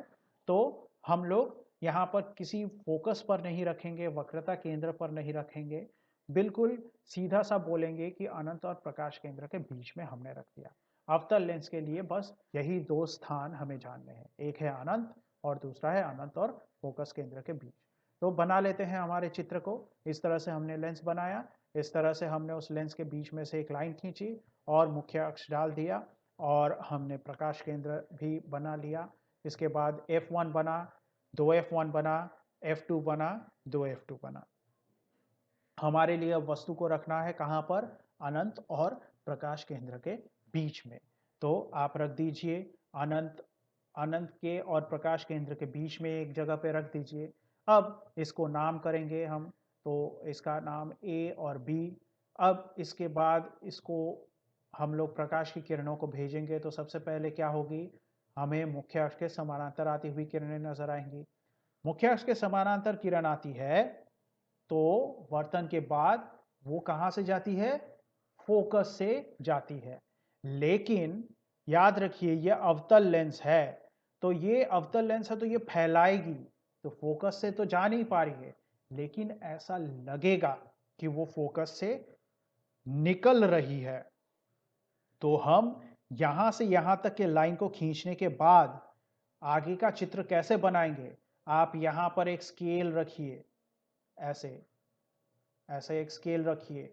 स्केल को ऐसे रखिए ताकि ये फोकस से होती हुई इस बिंदु, यहां पर इस बिंदु को मिलाती हुई जाए और फिर उस स्केल के सहारे आप इस लाइन को खींचिए। तो आपको एकदम सही वाला जो किरण, सही वर्तन के बाद जो किरण जिस तरह से जानी चाहिए वैसे मिल जाएगी। अब आप इसकी दिशा को ऐसे दिखाइएगा। उसके बाद आप क्या करेंगे? आप अपने अगले प्रकाश की किरण को भेजेंगे। अगले प्रकाश की किरण कहां से जाएगी? जो इंपॉर्टेंट बिंदु है वो वाला, तो ऐसे यहां से निकल गई। अब आपको प्रतिबिंब चाहिए, तो आप क्या करेंगे? यहां पर आपने अगर अपनी आंखों को रखा तो आपको नजर आएगा कि ये जो प्रकाश की किरण है ये फोकस से निकल रही है।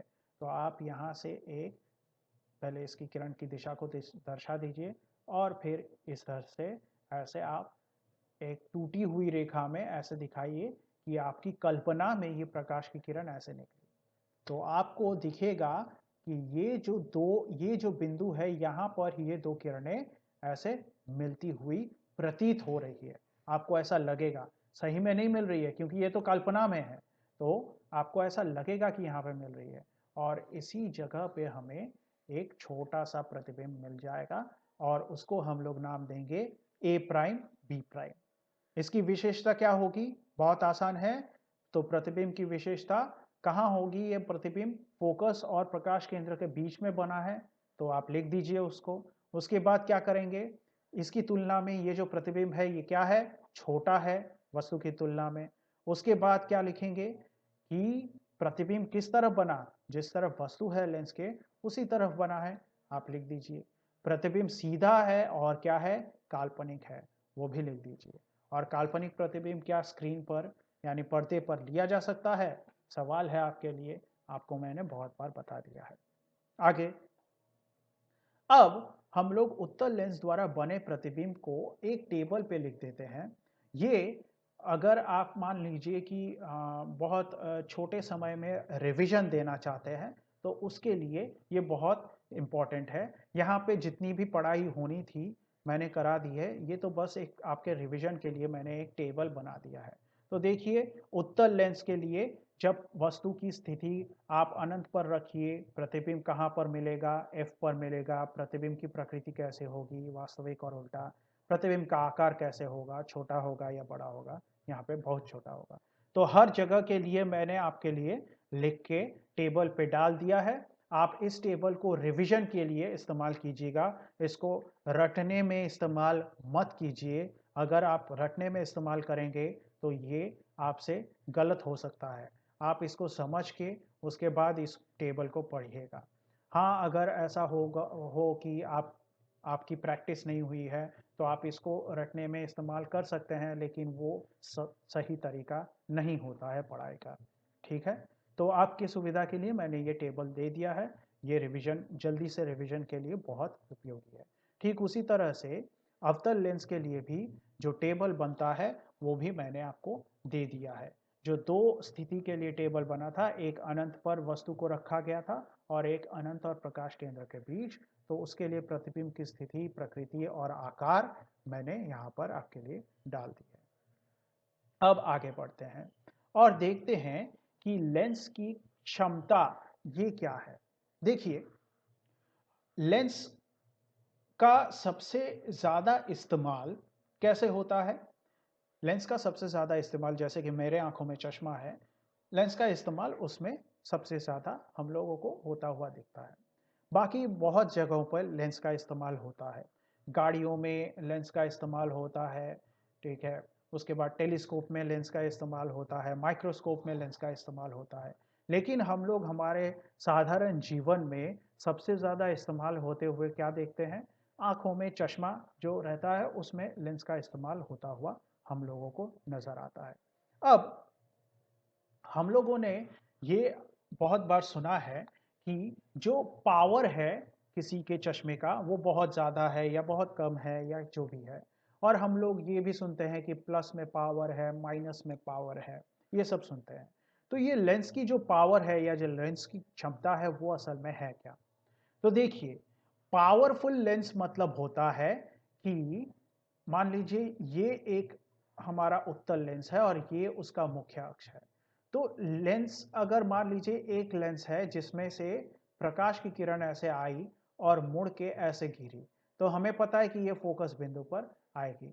और ये क्या था, इसका प्रकाश केंद्र था। और हमने कहा था कि यहां से यहां तक की जो दूरी है वो फोकस दूरी है। ये एक लेंस है। दूसरा लेंस अगर मान लीजिए मैंने बनाया, जो कि कुछ इस तरह से है, एक पतला सा एक लेंस है, ठीक है। और ये टेढ़ा मेढ़ा बना है, तो सोचिए कि पतला सा एक लेंस है, इसकी तुलना में ये पतला लेंस है, ठीक है। तो अब ये एक प्रकाश की किरण ऐसे आई और ऐसे आकर गिरी।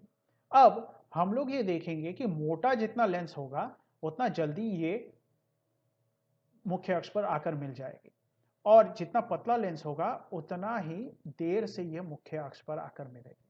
मतलब जो मोटा लेंस है उसकी जो फोकस दूरी है वो कम है, जो पतला लेंस है उसकी फोकस दूरी वो बहुत ज्यादा है।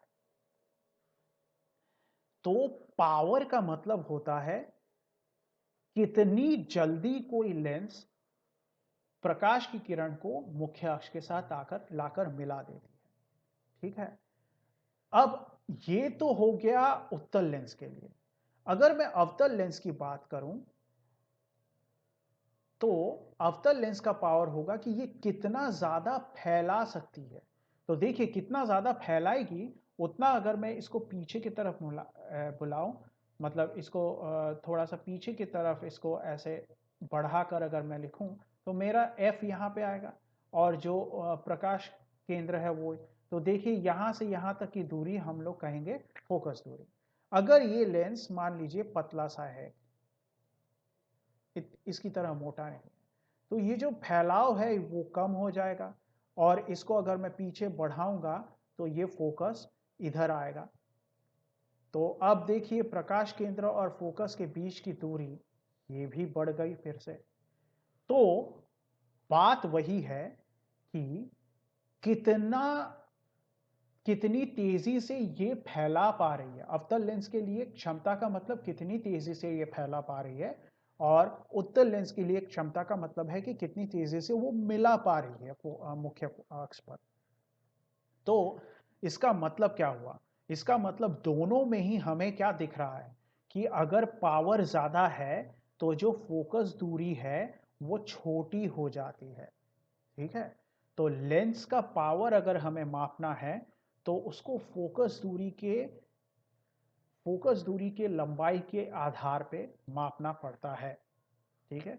और आपकी जानकारी के लिए बता दूं कि जितने भी हमें ये और उत्तल लेंस मिलते हैं, इनके पावर को हम लोग प्लस द्वारा दर्शाते हैं, और जितने भी अवतल लेंस मिलते हैं इनके पावर को हम लोग माइनस द्वारा दर्शाते हैं। ठीक है, तो प्लस और माइनस जो पावर है वो इस तरह से आता है। तो आप लोगों के समझ में आ गया होगा कि लेंस की क्षमता मतलब क्या होती है। लेंस की क्षमता मतलब वो लेंस कितनी आसानी से अभिसारी और अपसारी क्रिया कर पा रही है, उसको हम लोग लेंस की क्षमता कहते हैं। और उसको मापेंगे कैसे? उसको फोकस दूरी माप कर पता लगाया जा सकता है। फोकस दूरी जितना कम, लेंस का पावर उतना ज्यादा। तो आइए हम लोग अब सीख लेते हैं कि लेंस की क्षमता को कैसे हम लोग सीख मतलब इसकी पढ़ाई कैसे की जा सकती है। देखिए, तो मोटे लेंस की फोकस दूरी पतले लेंस की तुलना में कम होती है, ये मैंने आपको समझा दिया। अब फोकस दूरी के कम होने का अर्थ क्या है? प्रकाश की किरणें प्रकाश केंद्र से कम दूरी पर ही फोकस बिंदु या फोकस तल पर मिलती है अथवा मिलती हुई प्रतीत होती है। ठीक है, मिलती हुई प्रतीत मतलब हम लोग अवतल लेंस की बात कर रहे हैं, और मिलती है मतलब हम लोग उत्तल लेंस की बात कर रहे हैं। ठीक है, तो मैंने आपको ये स्लाइड से पहले ही आपको अच्छे से समझाया है। तो कितनी आसानी से वो कितनी कम दूरी पर वो फोकस बिंदु पर मिल रही है, या फोकस दूरी पर मिलती हुई प्रतीत हो, फोकस बिंदु पर मिलती हुई प्रतीत हो रही है। तो देखिए, लेंस की क्षमता उसके प्रकाश की किरणों के मोड़ने की क्षमता द्वारा निर्धारित होती है। ठीक है, फैलाना या मिलाना वो कितने आसानी से मोड़ पा रही है उसी पर निर्भर करेगी, तो इसलिए मोड़ने की क्षमता द्वारा निर्धारित होती है। तो लेंस की क्षमता को उसके फोकस दूरी के विलोम में व्यक्त किया जाता है, मतलब 1/f। अगर फोकस दूरी f है तो उसका 1/f यानी विलोम में व्यक्त किया जाएगा। और उसके बाद हमेशा याद रखिए कि जब भी हम लोग क्षमता निकालना चाहेंगे तो f को हमेशा मीटर में ही दिखाना है। ये बात आप बिल्कुल नहीं भूलिएगा। ठीक है, तो देखिए, लेंस की क्षमता को दिखाना है, लेंस का पावर P बराबर क्या होता है? 1/f। तो देखिए, एसआई पद्धति में f की इकाई है मीटर, और हम हमेशा मीटर में ही दिखाएंगे। और f का तो मीटर है, सॉरी। और p के लिए हम लोग इस्तेमाल करेंगे डायोप्टर या मीटर का इनवर्स, यानी मीटर m का पावर -1। तो एसआई पद्धति में p का जो मात्रक है वो है, उसको हम लोग कहते हैं डायोप्टर, जिसको d द्वारा दर्शाते हैं, या तो फिर मीटर का पावर -1, है ना। तो देखिए, f जिसको हमने मीटर द्वारा दर्शाया है, और p 1/f यानी मीटर का ऊपर 1/m मीटर हो गया, तो वो m का पावर -1 से लिखेंगे, जिसको हम लोग डायोप्टर भी कहते हैं। तो इतनी बात आपके समझ में आ गई होगी। अब आगे बढ़ते हैं और देख लेते हैं कि फोटोग्राफिक कैमरा क्या है। तो देखिए, कैमरा क्या है। कैमरा का इस्तेमाल हम लोग आजकल मोबाइल फ़ोन में करते हैं। तो हर किसी को फ़ोटो खींचने का बहुत शौक है। तो ये कैमरा काम कैसे करता है?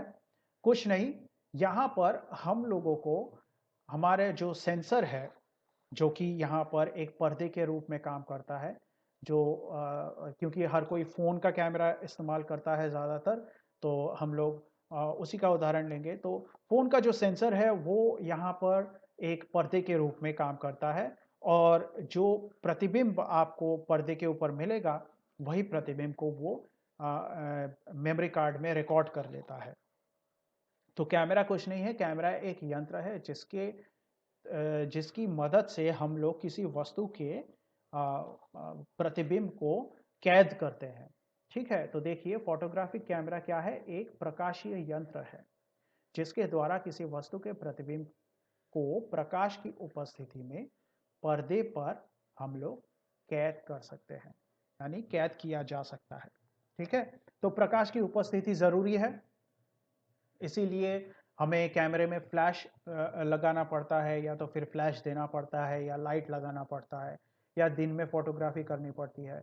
खैर आजकल तो लो लाइट कैमरे ये सब भी हो गए हैं, लेकिन वो हमारे चर्चा का विषय नहीं है। हमारे लिए कैमरा क्या है? एक फोटोग्राफिक एक यंत्र है, प्रकाशीय यंत्र, जो प्रकाश की उपस्थिति में किसी वस्तु के प्रतिबिंब को कैद कर पाएगा। और ये कैमरा कौन से सिद्धांत पर आधारित है? तो ये कैमरा उत्तल लेंस द्वारा बनाए गए प्रतिबिंब पर आधारित है। तो देखिए, जो सिद्धांत जिस पर कैमरा काम करता है वो है कि कैमरा उत्तल लेंस द्वारा प्रकाश के अपवर्तन पर आधारित है।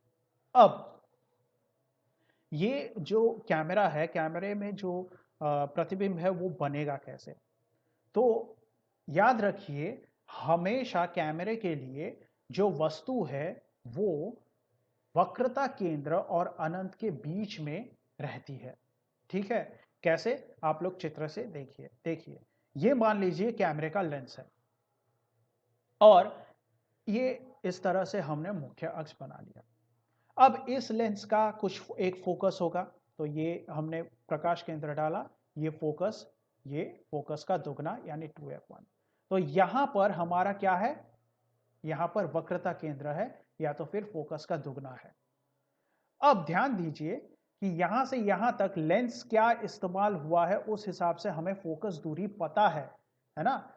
जो भी हमारे पास कैमरा है, मोबाइल फोन का कैमरा मान लीजिए ताकि आपके समझने में आसानी हो, तो उसमें जो लेंस लगा है वो लेंस का फोकस तो पता होगा, है ना? जो भी कैमरा बना है, जिस इंजीनियरिंग द्वारा कैमरा बना है, उसमें ये फोकस की दूरी को का पता होगा और इस फोकस की दूरी का दुगना भी पता होगा।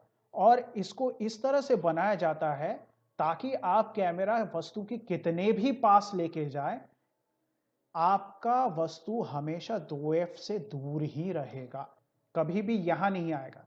अगर यहां पर वस्तु आ गया तो आपको कैमरा तोड़ के अंदर लाना पड़ेगा, ऐसा तो कभी हो नहीं सकता ना। तो आपका जो कैमरा है वो कुछ इस तरह से बना है, जो फोन का कैमरा हो गया, डिजिटल कैमरा हो गया, जो भी कैमरा हो गया, वो कुछ इस तरह से बना है कि आप जितने भी पास चले जाए, वस्तु हमेशा ही क्या होगी? वक्रता केंद्र से दूर ही रहेगी।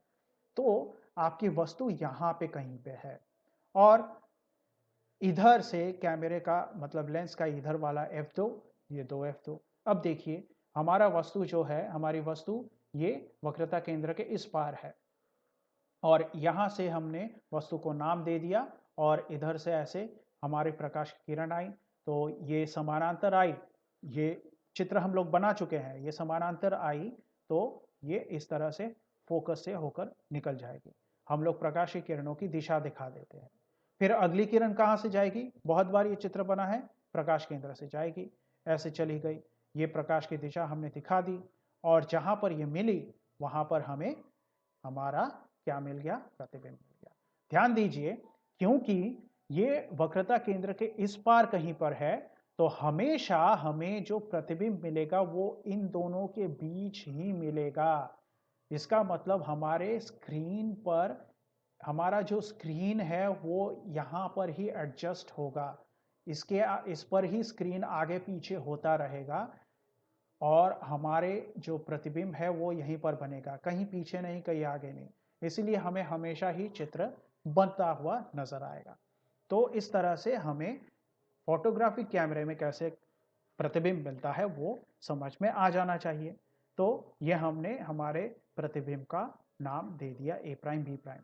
तो देखिए, जब वस्तु की दूरी लेंस के फोकस दूरी के दुगने दूरी से अधिक होगी, है ना? वस्तु की दूरी कहाँ है? फोकस दूरी के दुगनी दूरी से अधिक, तो वस्तु का वास्तविक उल्टा तथा छोटा प्रतिबिंब बनेगा जिसे पर्दे पर लिया जा सकता है। तो इस सिद्धांत पर हमारा जो फोटोग्राफिक कैमरा है वो आधारित है।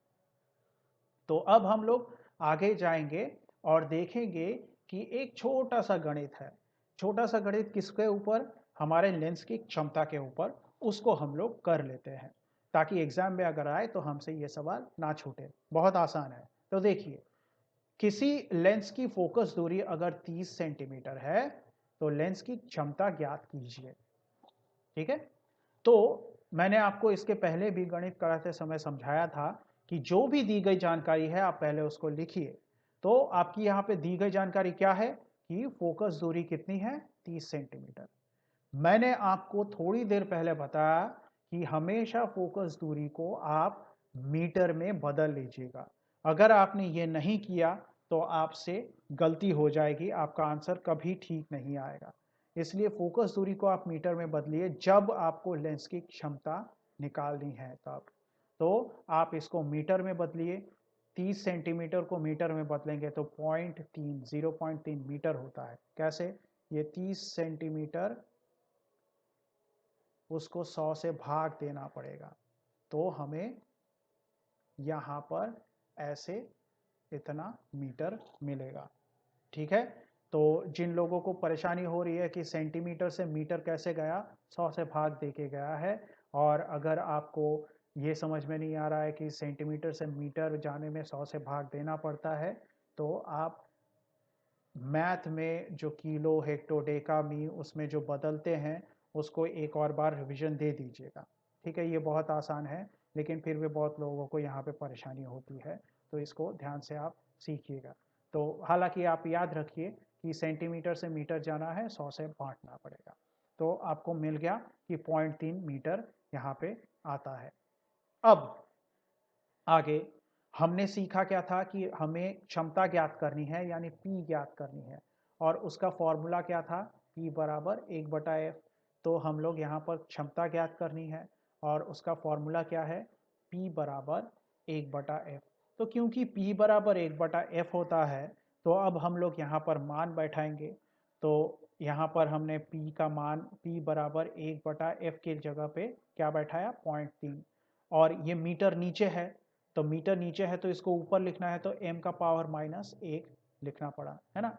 तो ये जो 0.3 मीटर, मीटर नीचे ना लिखकर हमने ऊपर लिख दिया। और अब हम लोग 1/0.3 को अगर यहाँ पर भाग दें तो क्या आता है, 3.33 डाइऑप्टर आता है। तो ये मीटर का पावर -1, इसको हम लोग कैपिटल D या डाइऑप्टर लिख सकते हैं। तो जिनको यहाँ पर परेशानी हुई है उनके लिए मैं थोड़ा सा बता दूं कि 1/0.3 मीटर ऐसे लिखा जाना चाहिए था। ये मीटर नीचे है, इसको ऊपर लेके गए हैं, तो मीटर का पावर -1 है। अब यहाँ पर अगर हमें करना है तो आप थोड़ा सा ध्यान दीजिए, इस पॉइंट को जब भी यहाँ पे डिवीजन है या भाग है, तो हमें इस पॉइंट को हटाना है। इस पॉइंट को हटाए कैसे, एक एक संख्या आगे पॉइंट है, तो हम क्या करेंगे, हम 10 को गुना करेंगे ऊपर भी और नीचे भी। तो ऊपर 1 गुना 10 आएगा 10, और नीचे 0.3 गुना 10, यानी पॉइंट एक बार पीछे चला, क्योंकि एक ही शून्य है तो एक बार पीछे चला जाएगा, तो ये 3। तो ये मीटर का पावर -1 मतलब D लिख दिया, और 10 का भाग 3, तो हम लोगों को 3.33 डाइऑप्टर मिलता है। ठीक है, ये उन लोगों के लिए है जिन लोगों को बहुत ज़्यादा, मतलब कुछ कुछ लोगों को परेशानियां होती है, तो उनके लिए मैंने और भी अच्छे से दिखा दिया है। तो आप लोग इसको कर लीजिएगा। ये बहुत ही आसान सवाल है, ऐसे सवाल कभी कभी आ जाते हैं। तो हमारे लिए इसी के साथ ये जो भाग 3 है यहाँ पर समाप्त होता है। तो आशा करता हूँ आपको मेरे क्लास से फ़ायदा पहुँच रहा होगा। अगर पहुँच रहा है तो लाइक, शेयर और सब्सक्राइब कीजिए, और नोटिफिकेशन के लिए बेल आइकन को दबाइए। अगले क्लास तक पढ़ते रहिएगा। अगले क्लास में आपसे मिलेंगे आगे का प्रकाश का भाग कंप्लीट करने के लिए। धन्यवाद।